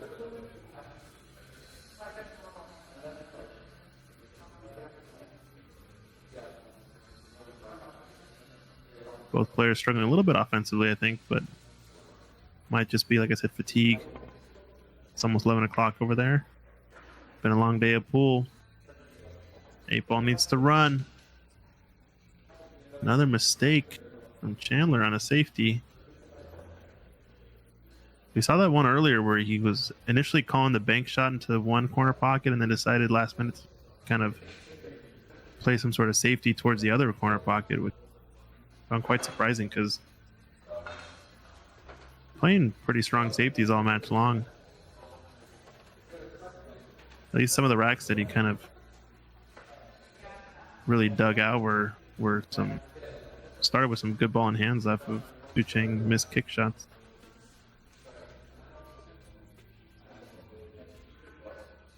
Really 9 leads to the 10, so it's have to roll this in, I think.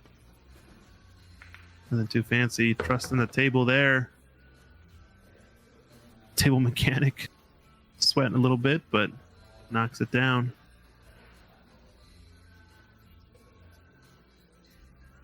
This shot's the definition of soft spin. You want to dig into it, get a nice little draw. You want to hit it pretty soft. You don't even want it this ideally to even get to the left side rail if you can avoid it. It's all about stroke. Once again, a little straighter than it seemed, but Chandler gives him that rack. And I think this is the first 2-game lead we've seen since the initial start. No, actually it was 1-1 at the start. So yeah, I don't think we've seen a 2-game lead so far in this match. Shu Cheng breaking, needs 1 to get to the hill. I think if he gets to the hill before Chandler gets to 6, then I think Shu Cheng might win the match because of how the nature of these racks have been going back and forth, back and forth. I think Chandler needs to get back to even pretty quick here.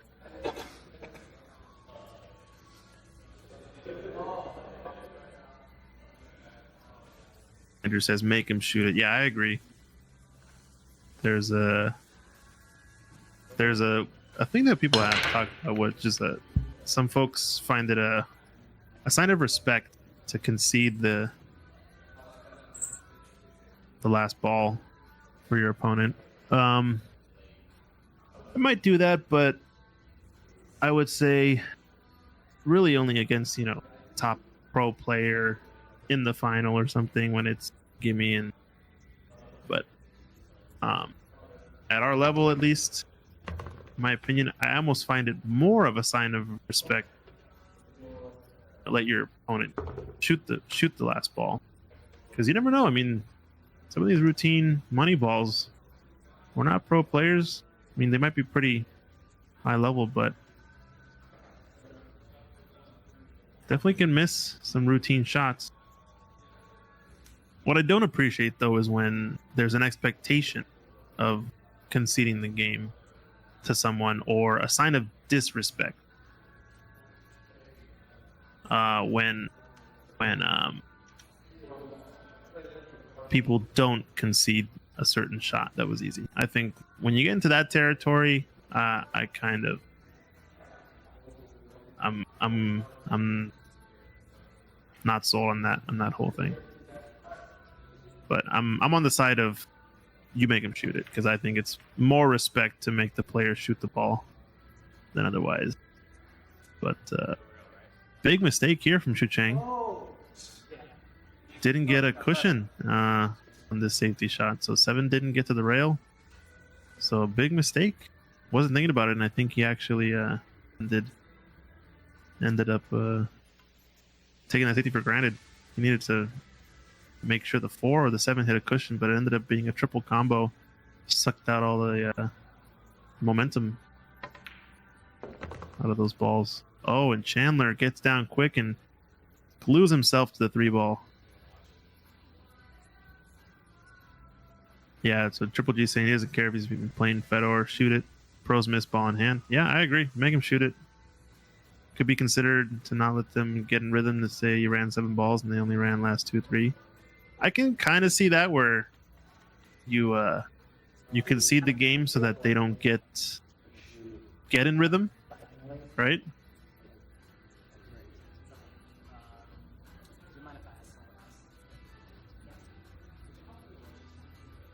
Looks like he's asking someone to watch it. This one. Understandable. I think it's a pretty close hit.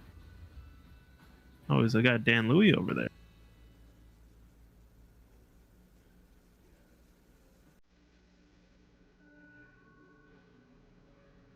It's a tough one.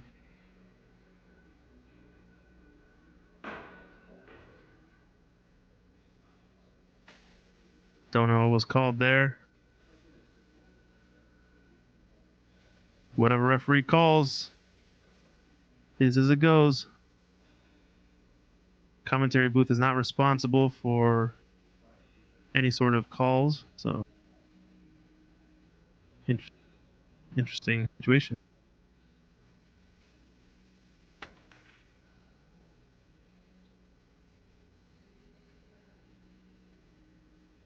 Yeah, I think the only case maybe where concession makes sense is trying to maybe play the mind game where you're trying to not let your opponent shoot more shots, I guess. But even then, in my opinion, that's not a game I want to be playing. I'd rather just beat them outright instead of trying to play some strange mind games. Yeah, that was a tough scenario. I think if you slow it down, you might disagree with the call, but I don't know. It's the purpose of bringing in a referee.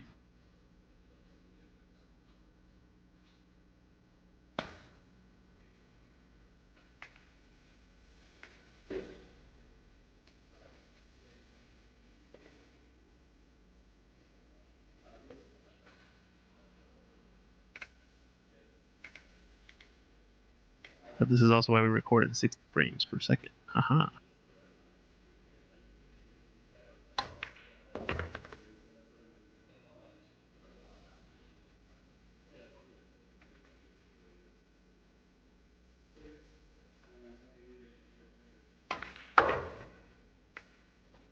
Uh-oh, SpaghettiOs.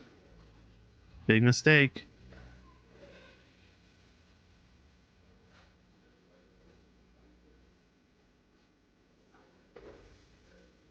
Andrew, you can look at the replay over on YouTube. It'll still be there. Don't worry.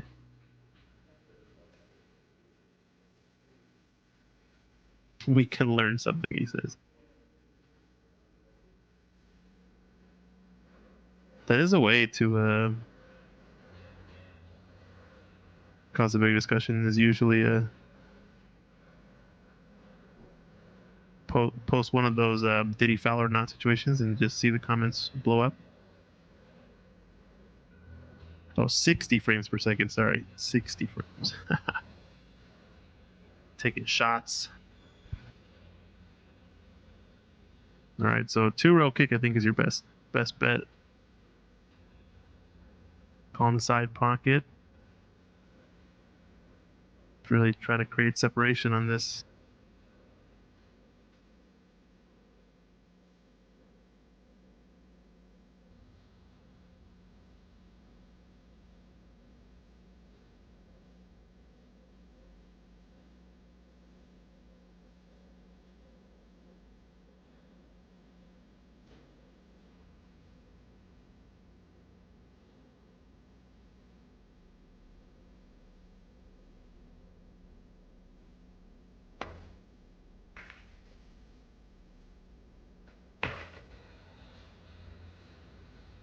Now that's what I call unfortunate. And then I'm coming on the short side of the 6.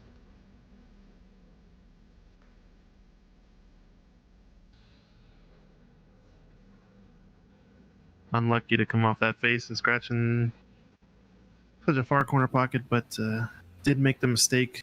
Didn't get wide enough on that and behind 7 on the previous shot, so chance for Xu Cheng. Will he take advantage?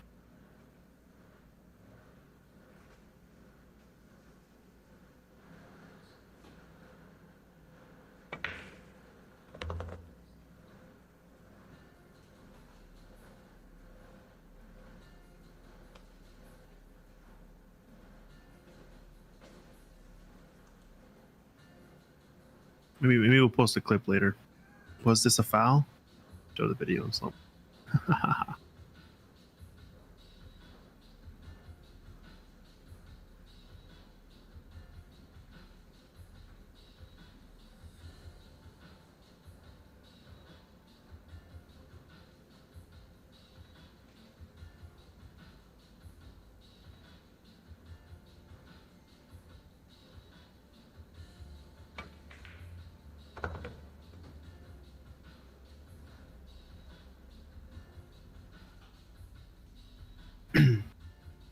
Well, if you guys are willing to donate, you can always donate to the stream.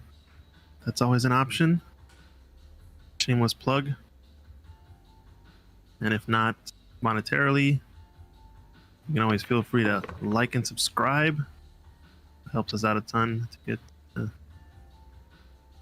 more viewership.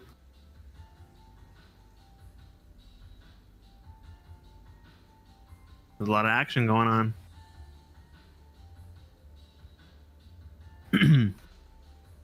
Got a slight angle. It's like rolling this up 10 on the side. If you come short, you got 10 in the corner.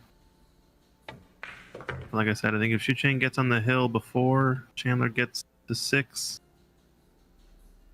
the steep climb.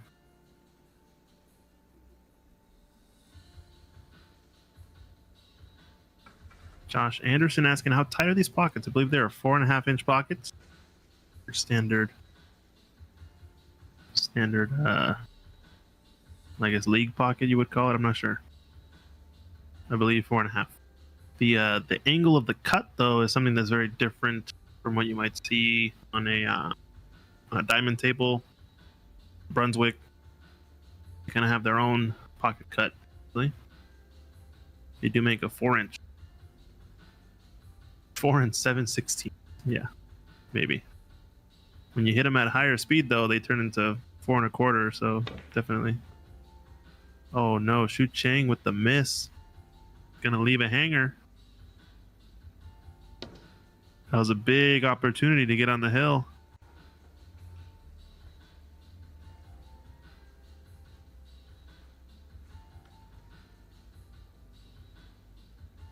This is not a gimme though. But he'll take it. We got action, folks. Claws it back. Avoids Xu Cheng from getting on this hill. 6-7. And we got action. Oh no, says Bo. Oh no.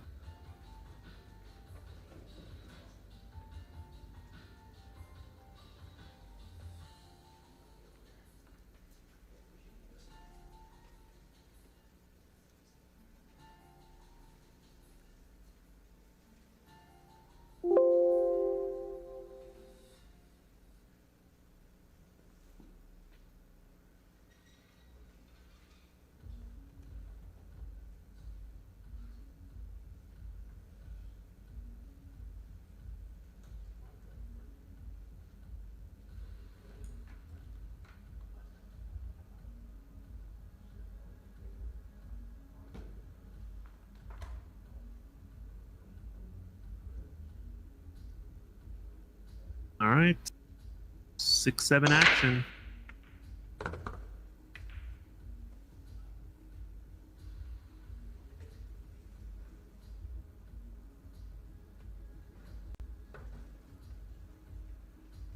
Will that be the turning of the tide indeed? Don't know. Ball in hand seems to say otherwise. Scratch on the break from Chandler. He did avoid disaster in that last one, though. Where this 2 lies, it's not an easy run out. If it does pass the 5, which I think it does, to the left side pocket. See some precise cue ball control in this. At least precise speed control.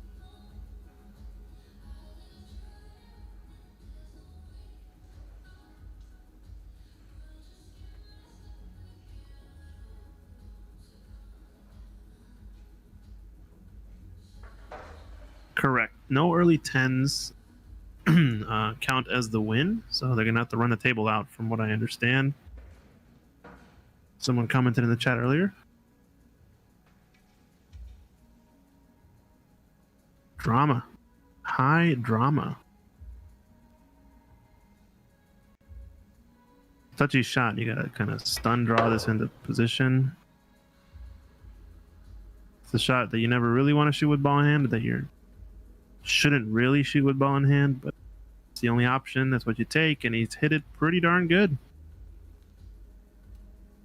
Gone a tiny bit far, but I think he'll take this position for sure. Might just have a little bit more distance on the 3 ball. The red 3, the lower left corner next.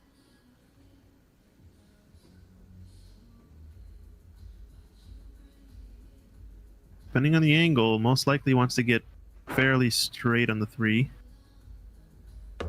Actually, no, I think this is more natural, yeah. He would have had to create a lot more distance to get straighter. He could still technically hold this to the left side of the pink 4, but I think he's going to have to follow this and try to go towards the 8 ball pretty full.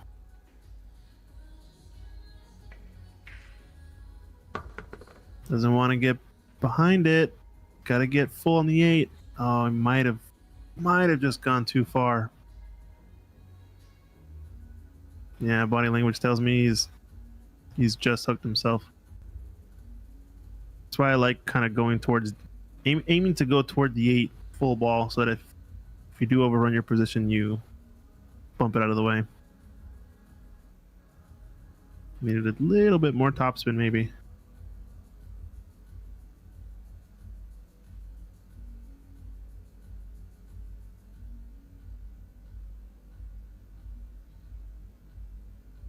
Drama. We got drama, folks.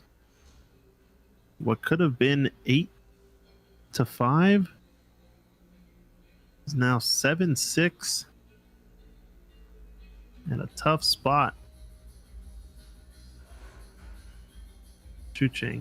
Possibly momentum swinging in Chandler's favor. Could it be? Gotta come with a shot here.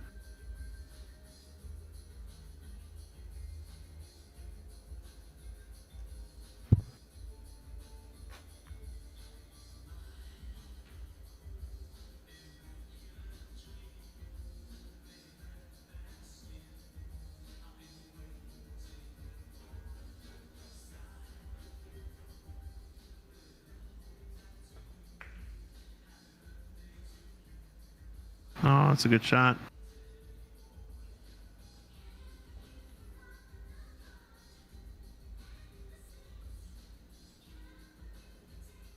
So he had to swerve that actually to get that thin of a hit. And had a good cue ball to come across. Well struck. A lot touchier of a shot than it might have seemed. So now Chandler, seems to me like the racks that he's outright been winning are the ones where he really takes initiative with solid safety. So this is a good chance for him to lay a tough one down. Maybe rolling behind the 8-2 rails.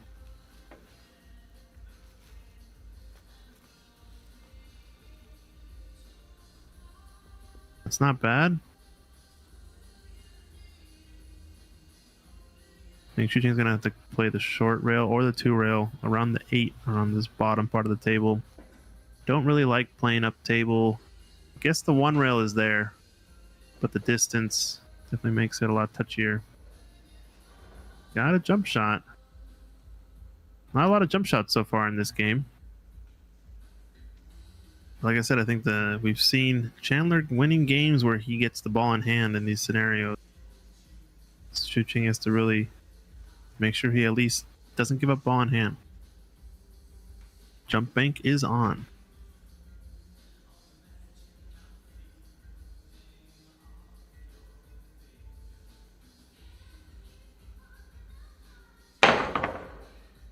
And doesn't get over the 8. Surprising. I think he was just trying to hit a pretty full jump bank into the side pocket, but might have been too focused on some other element of it and didn't get over the ball. Looks like a new jump cue that Shucheng is using too. I don't think I've seen that one before. He's got a unique type of jump shot. He kind of he takes a while lining up the shot while down, and then when he elevates, pretty quickly jumps. Pretty quickly jumps over the ball as he elevates his elbow. Like, he doesn't stay elevated very much.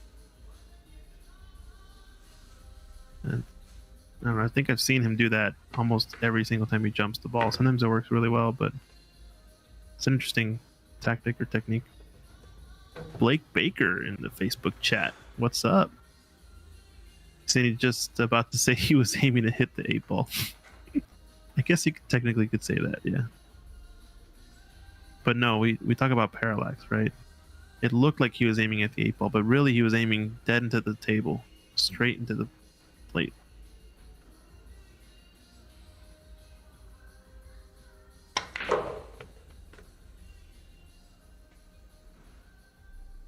Yeah, Andrew, yeah, I think it's the same observation I made. Is he kind of always does that sort of quick stroke after elevating the elbow. It's kind of like a ticking time bomb. Once the elbow goes up, he almost strokes it, you know, within a couple seconds of it elevating.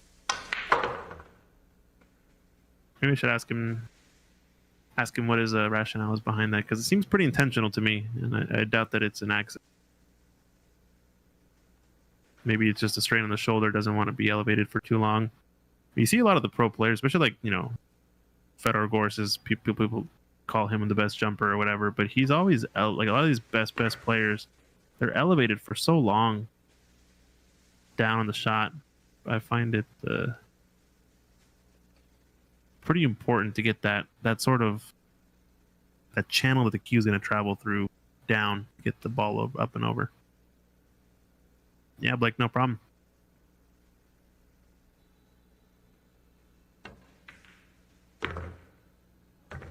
Handler knocks it down. 7-7, tied up. Is it bedtime yet? Yeah, it's a good question. I'm 3 hours ahead, so it's definitely bedtime over here. But man, how big was that 10 ball from earlier, huh? That Ching had in the side pocket. Went from possible 8-5 to now 7-7. 2 racks in a row. One positional mistake in that last rack leaves an opening. Once again, a good safety from Chandler. Ball in hand, runs it out. Seems to correlate.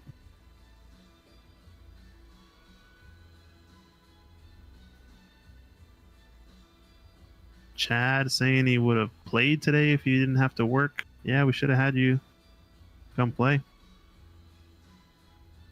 Appreciate the kind words.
safe, in my opinion.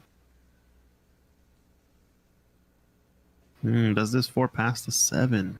Looks a little tricky. Might have half a pocket, 3/4 of a pocket or so. Makes it a little bit weird because the combo is definitely not favorable. Gotta be really precise with making this ball. Now just playing safe behind the 7. Or the 6/8, I guess. Not bad. So another safety scenario for Xu Cheng. It's all about these kick shots that have been swinging this match, it feels like to me. When Chandler gets these ball in hands, he's pretty good at running him out.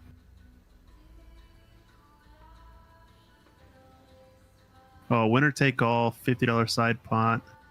$50 optional side pot pays 3 places for 800 total. Okay. And then whatever the player auction was. Nice. So definitely a lot of side stuff going on. Side action. 16 players in the winner take all. 18 players in the side pot. So really to get all the side action, you're looking for getting 3rd place or above. Because they only pay 1 through 3 for all the side stuff. But 5/6 guarantees you 720. Pretty good. It's probably entry plus any side action you would have entered in, so you probably break even.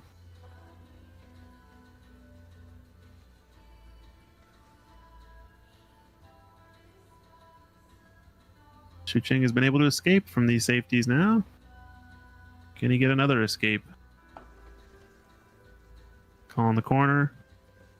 I like going at this 2 rails once again, just to create the separation. There's a risk of scratching, though, with the 2 rail. More so than, I think, with the 1 rail.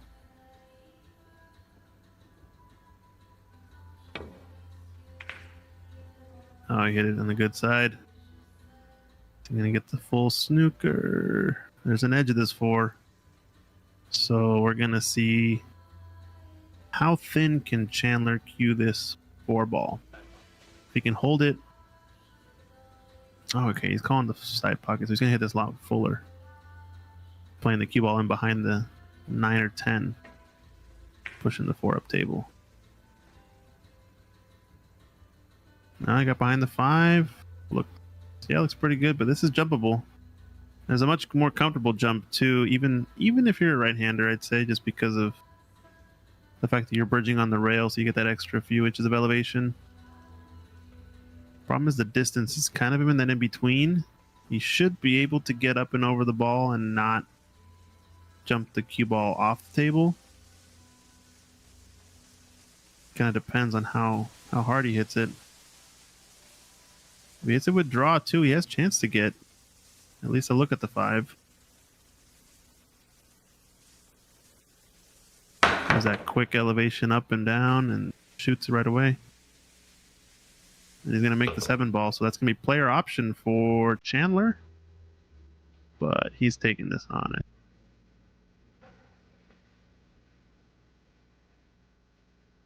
Momentum seems to be shifting. And it all started with that missed 10 ball a few racks ago.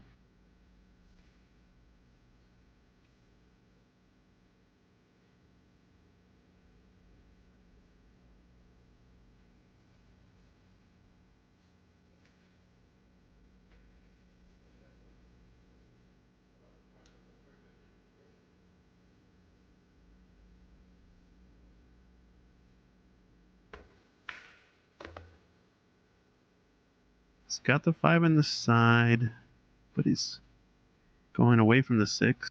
I do believe the 6 passes the 8 into the top right corner, so he can draw this a bit and send the 3 rails around the 10-9 cluster and come off that 3rd rail going towards the 6 coming into the line. Shot. 6 being so close to the 8 makes it pretty easy to get position on it next, so he really just needs a good straight-ish angle on the 6, I think. He doesn't want to come too tight around it, though. He needed to draw a bit more to get a nicer line on the 6. Now he's a little bit funny.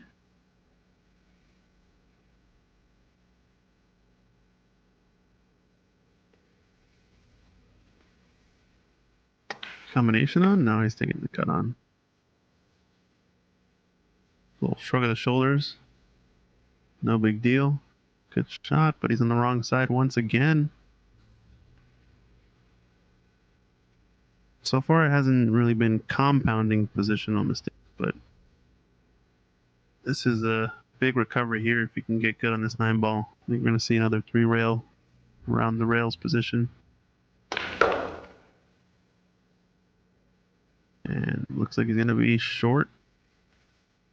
I think he wanted to get to the left side pocket area, close to the left side pocket, to at least just have a follow up and down on the 9. So now the shot of the rack. Natural position to get on the 10. Just got to roll this in.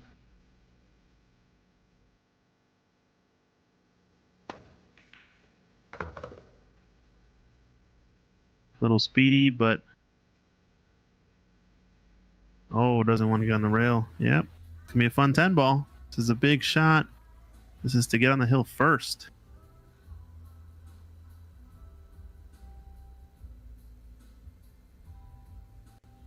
I would have liked to just roll it 2 rails, not get close to that 3rd rail. But he did want to make sure the 9 went down, I guess. Get on the hill.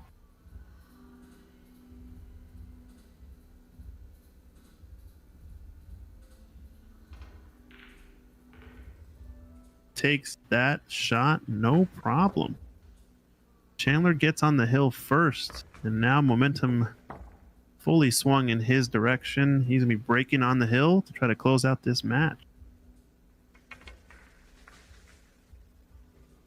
What a match so far, ladies and gentlemen.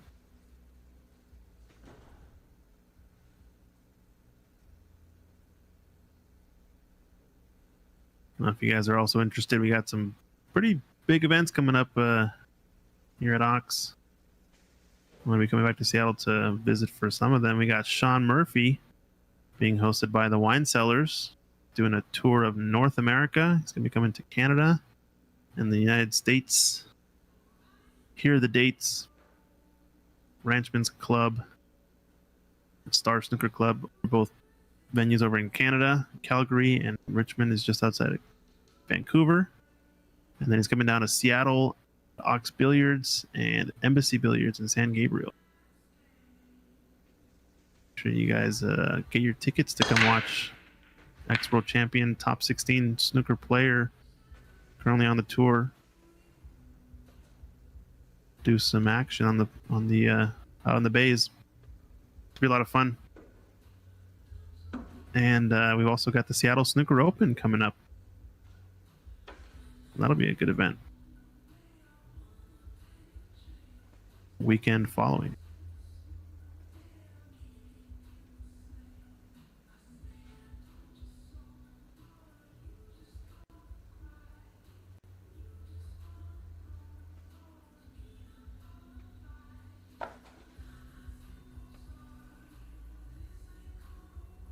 Eric Townsend saying, "What's up? How's it going?"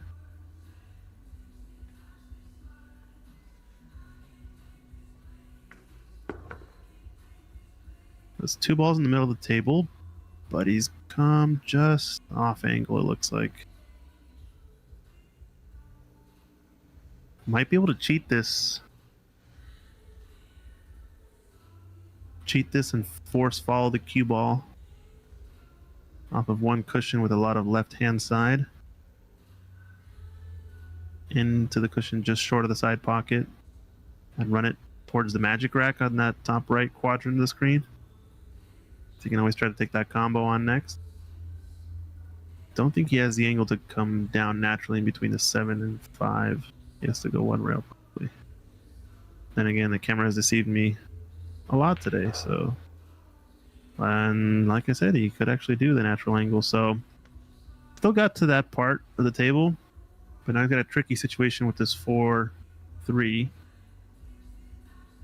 Probably like playing a safety because of how the 3-4 lay. 4 is kind of like a backboard for the 3. Well, it'll essentially stop it in its tracks if you hit it and make full combination contact 3 to 4. Then you just got to focus on getting the right cue ball up table.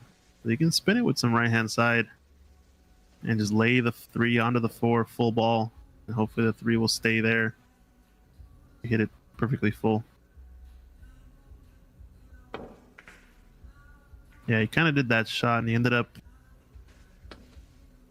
overcutting it slightly, which led to a cue ball not quite traveling as far up table as he wanted, bumping the 9. So gonna leave a pot on for Chandler and a bit of a backboard for this 4 ball. Kind of sticks out partially. It makes it a bigger pocket, but also a smaller pocket at the same time. It's kind of weird because of how much it covers of the point. See, it does make it a smaller pocket. Yikes. East Coast heat has not quite hit where I'm at. Maybe a few days out of last week, but I know it's coming and pending. So we'll see.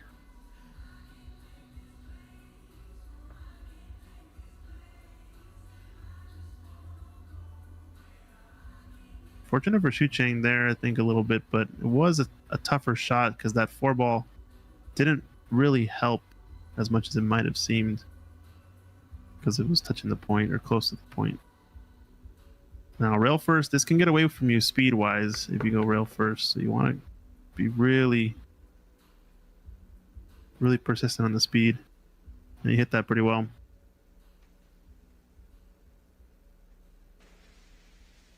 I think one day it was upper 80s, yeah.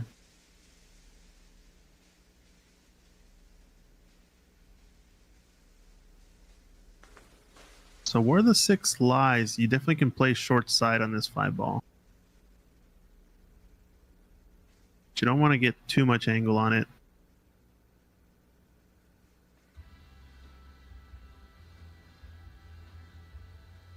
I think I just like rolling this in and just taking your medicine on this 5. Just kind of try to get out the center table for the 6, really. Looks like he's swinging at it, though. He's understroked that. I'm gonna like this.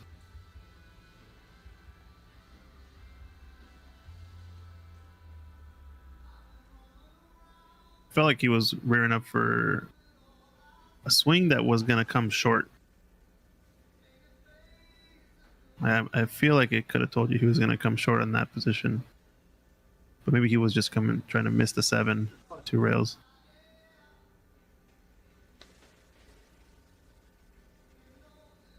You can hear Xu Cheng's heartbeat, says Bo. Okay.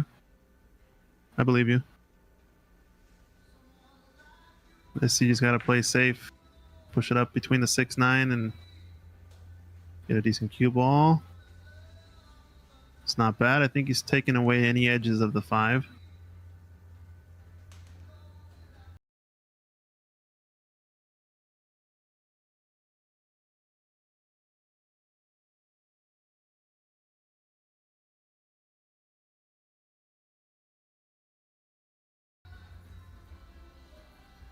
He's lining up a 2 rail kick. He's doing the midpoint measure, whatever, to the side, to the corner pocket, parallel shift, whatever doohickey you call it. It feels like the side pocket's a little bit in the way, but I think he just has to go slightly to the right of it. You can get a good dig on this and stick him behind the 6. It would be pretty deadly. But there is a chance of scratching this as well. I guess the 5's pretty far away from the pocket. Uh-oh, 6 ball to the rescue. 8 ball maybe? Oh, it's close. I don't know if the potting angle's there. You might have to play another safety here, Xu Cheng. The way the cross bank lays too, with the 5 being so close to the pocket, the double kiss is very much on. So he's going to look at trying to kick this in rail first. Ken Boyle over on YouTube is asking, what time did the matches start tomorrow? So got somewhat of a schedule. Looks like The 5th, 6 matches are going to start around 10 to 10:15 Pacific Standard Time, Pacific Daylight Time, I guess. And what do you call it? Hot seat match is aiming to start around high noon. All right, let's see how good his measurement and geometry is on this shot. Overcuts it, actually. But that's not a terrible result, especially if this 8 gets in the way. Not quite, but how thin this fly ball is, I think he has to kick at it anyway. The left long rail. There's a double kiss on, I guess. He's going at it from this side, so yeah, he's playing the double kiss. I don't really like that shot from that distance, I guess. You're kind of leaving it up to the fates, and he got away with it. Based on how far away that was, it didn't seem like it necessarily could have ended in his favor. There's a good chance he punches out the 5 too far, which he kind of did. Just got lucky at the cue ball came up and down the table. And with the 5 being so close to the pocket, it was a chance to kick it in off the one rail escape. I don't know. Pool god sometimes. He has momentum though, so maybe it was the right shot. Needs this 5 ball to run. Pretty good. And he's a little bit hampered on this 9 ball, so I don't think we're going to see an offensive shot from Chandler. Or I'd be surprised if he went for this. Might have to just take a separation safety and try to get the 7 ball involved.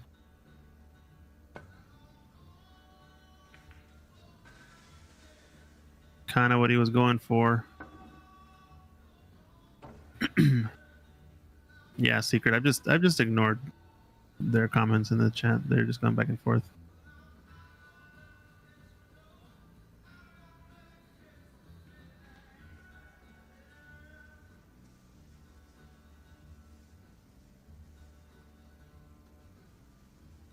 Hampered queuing. Yeah, it's quite the term. So now a real opening for Chu Chang.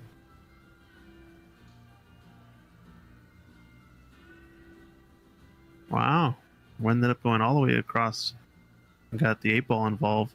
You should be okay to miss the 9 still. I think you're just trying to get center table, center 2 diamonds or so, center quadrant, whatever you call it. Ideally, you want angle on the 7, but at this point, based on where the 6 is, he's got to get a good look. Can't miss this pot. Can't miss that pocket. Disaster strikes for Shu Chang. Leaves a fairly wide open table for Chandler, who's on the hill and has the momentum.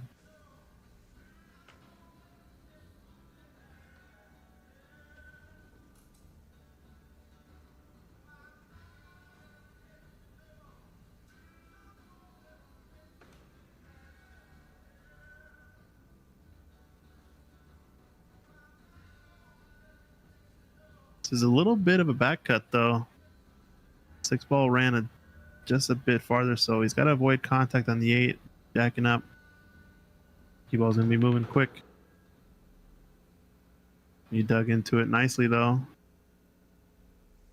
Only problem is going to be leaving a long 7 ball. Here's your shot. Center table, and I think he's out.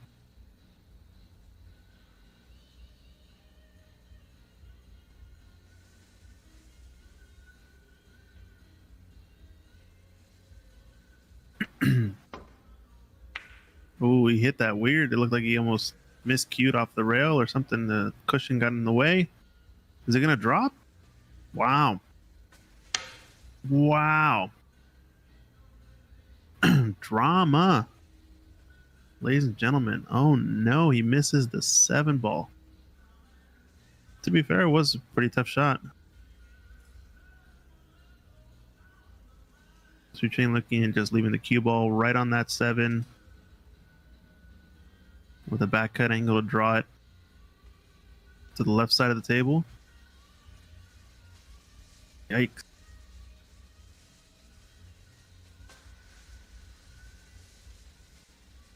Now he's looking at maybe playing the cue ball out more towards the center. I don't like shooting the 8 from where the 7 is, but it is the more guaranteed position. So I think in theory that is the lower risk shot to just roll the 7 in. But you got to be comfortable with that shot. And if you're not, this might be the right shot instead. This is going to be a little bit higher speed because it doesn't have as much angle. Just like a stun draw. It's got to get past the side pocket. Doesn't want to get with the corner. Doesn't want to flirt with the corner. No way. No way. Disaster strike. Shu Chang. Wow. Drama, ladies and gentlemen. Holy smokes. That was the only way he doesn't get out. Or miss the ball, I guess. And now Chandler with a chance to close out this match, get into the 5-6 position. This 10 ball. No. Are you kidding me? Drama. Drama. These guys, I think these guys are tired. That has to be it. I don't think you see them making this mistakes. But we got action, folks. We got action. I think both players just want to put that rack behind them, and we're moving on to Hill Hill, ladies and gentlemen. Holy cannoli spagoli. How do we call it? I have no idea, but Hill Hill it is.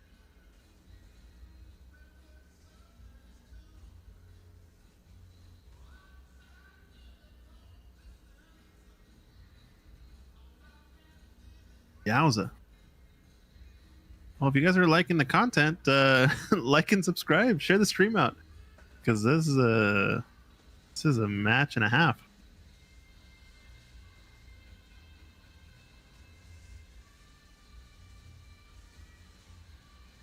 And I guess that's why you never concede the rack, huh? No, that's not why. But yeah, that kind of is why.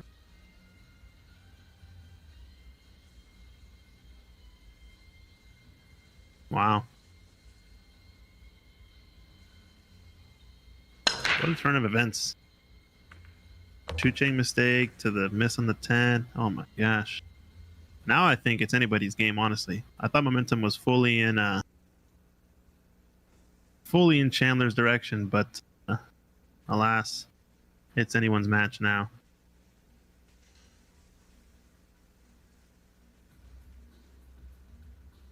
Already saying I gotta go get a Red Bull. Still 35 minutes to go.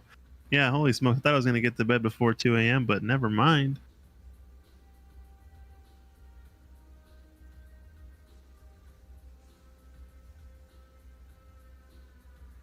Bo Baloney asking for action over on the Facebook chat. I'm not involved.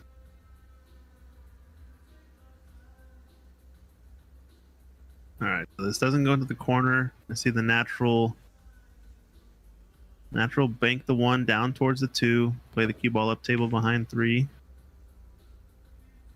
Caught it a bit thin.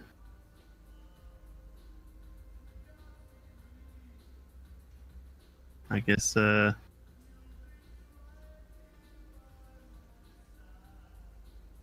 that angle he might have had to do something different. Just play a separation and use the 8-9-4 or the 9-10-4. Interesting.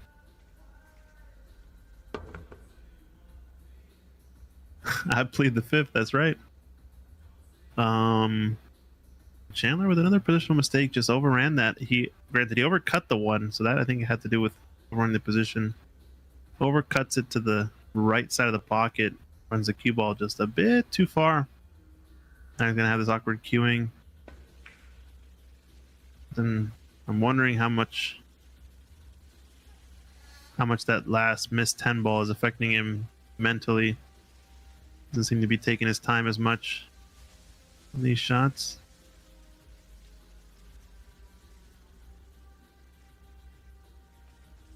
Pretty critical shot, and it was, I wouldn't say routine, but there were a lot of things to hide behind that. 9, 4, 9, 10 is a good wall, and he kind of just shot it being stretched out. So definitely fatigue settling in. And this is a safety shot. This is going to be pretty, not the easiest shot to get out of, just because he's going to be bridging over the 9. He's looking at 2 rails going in between the 3-8, possibly. Pretty tricky.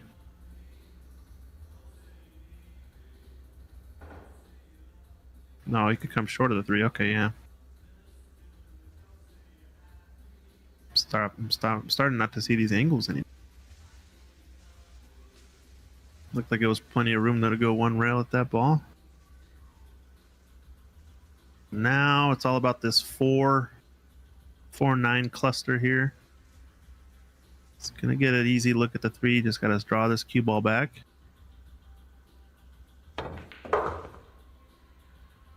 Natural angle now.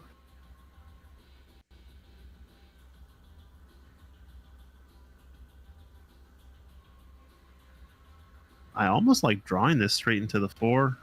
It might be there depending on your feel, how you're feeling the table. Sort of the slide off of the tangent line. It's definitely the riskier shot though. Wouldn't recommend it.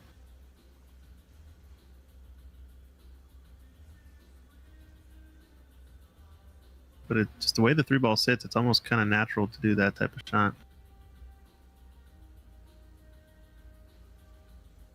And then if you miss it, you're kind of just sailing past it, hopefully getting in behind and have an option. Yeah, he was trying to come back way to where he pointed his cue. Needed to hit that with about 50% more pace and maybe 50% more spin. But tricky situation now.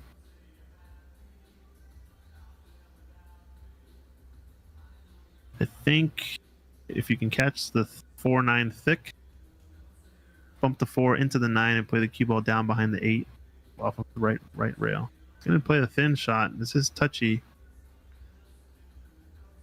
Got to get up high enough. And he just got there, I think. Good shot. So now Chandler with the kick shot to get out of this rack.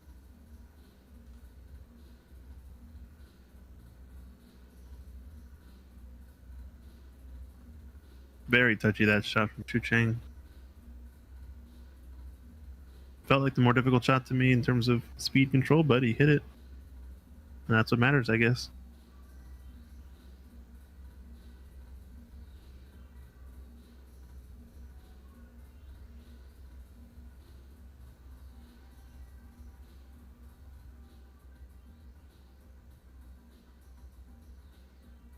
Looks like this is a 1 rail or a 2 rail?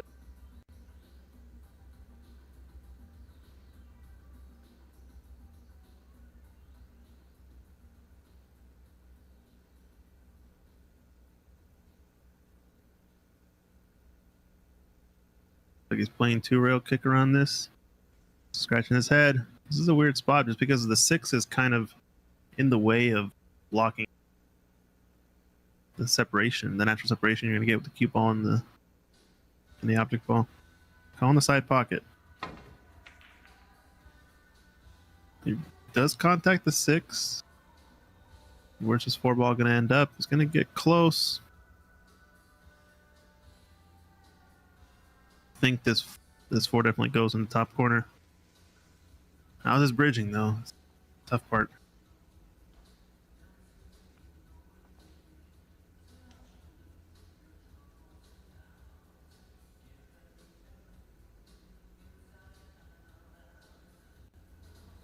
Oh, he's actually a lot more comfortable bridging than I thought.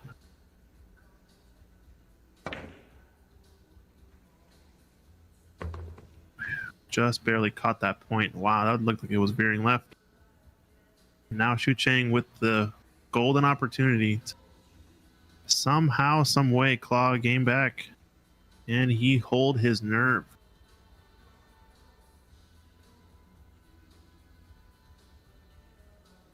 The shot can also get away with from you, but checking, it does go into the top left corner past the 8-ball. If you're closer, I like drawing this 2 rails, come toward the 6. But you might just have to hold the speed here and just roll it left-hand side. That's the problem with the left-hand side too, is if you're deflecting towards it, you're going to catch it thicker, and speed heavily dictated based on how thick you cut that ball. Now he's a little bit out of line, and this 6-ball kind of for the match, I think. Maybe not. I guess anything can happen at this point, but this is tough.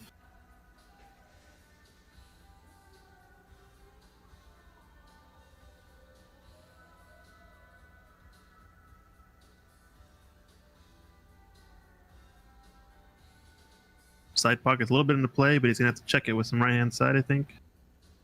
This shot's all about confidence. Pressure pot.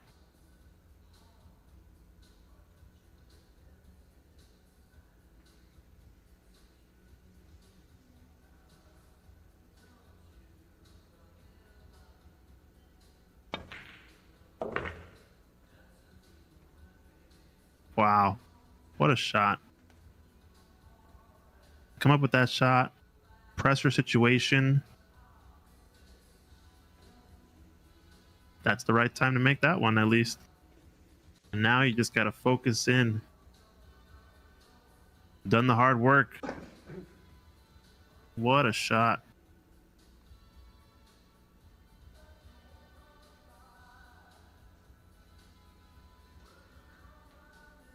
This is not the time to stretch out. This is not the time to take the shot for granted. Come with that type of shot in the 6, you have to get out. Those are the rules.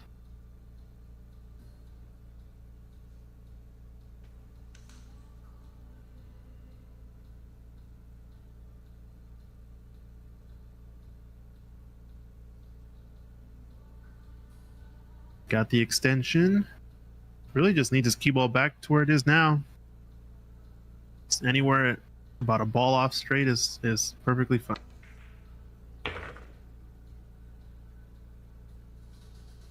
That looks pretty decent. He might be close to the rail, but he won't mind if he's dead straight. Just doesn't want to be touching the rail, I think.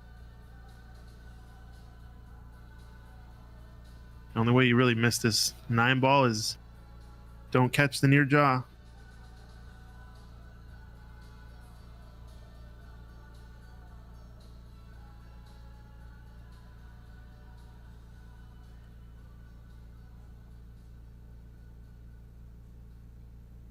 But boy, oh boy, we have drama.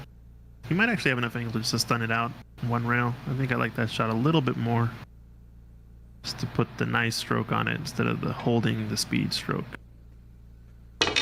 No. And he drifted a little too far forward too. Still a good 10-ball position, but I think he was just way too focused on the position. Oh no. And like I said, he caught that near jaw. That's the only way to miss those on these tables. Drama. All right, another instance of don't take this stretched out. You gotta, get the bridge out. Yep. It's not the time to get funny with it. Holy smokes.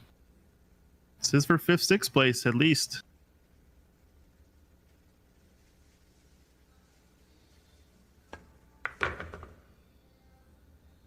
He's hit that 9-ball perfect. Wow, what a match, ladies and gentlemen. Not over yet till this drops, but I think he's a favorite to make this. This 10-ball for the match. Make it to day 2. Chandler takes it down. There's the handshakes.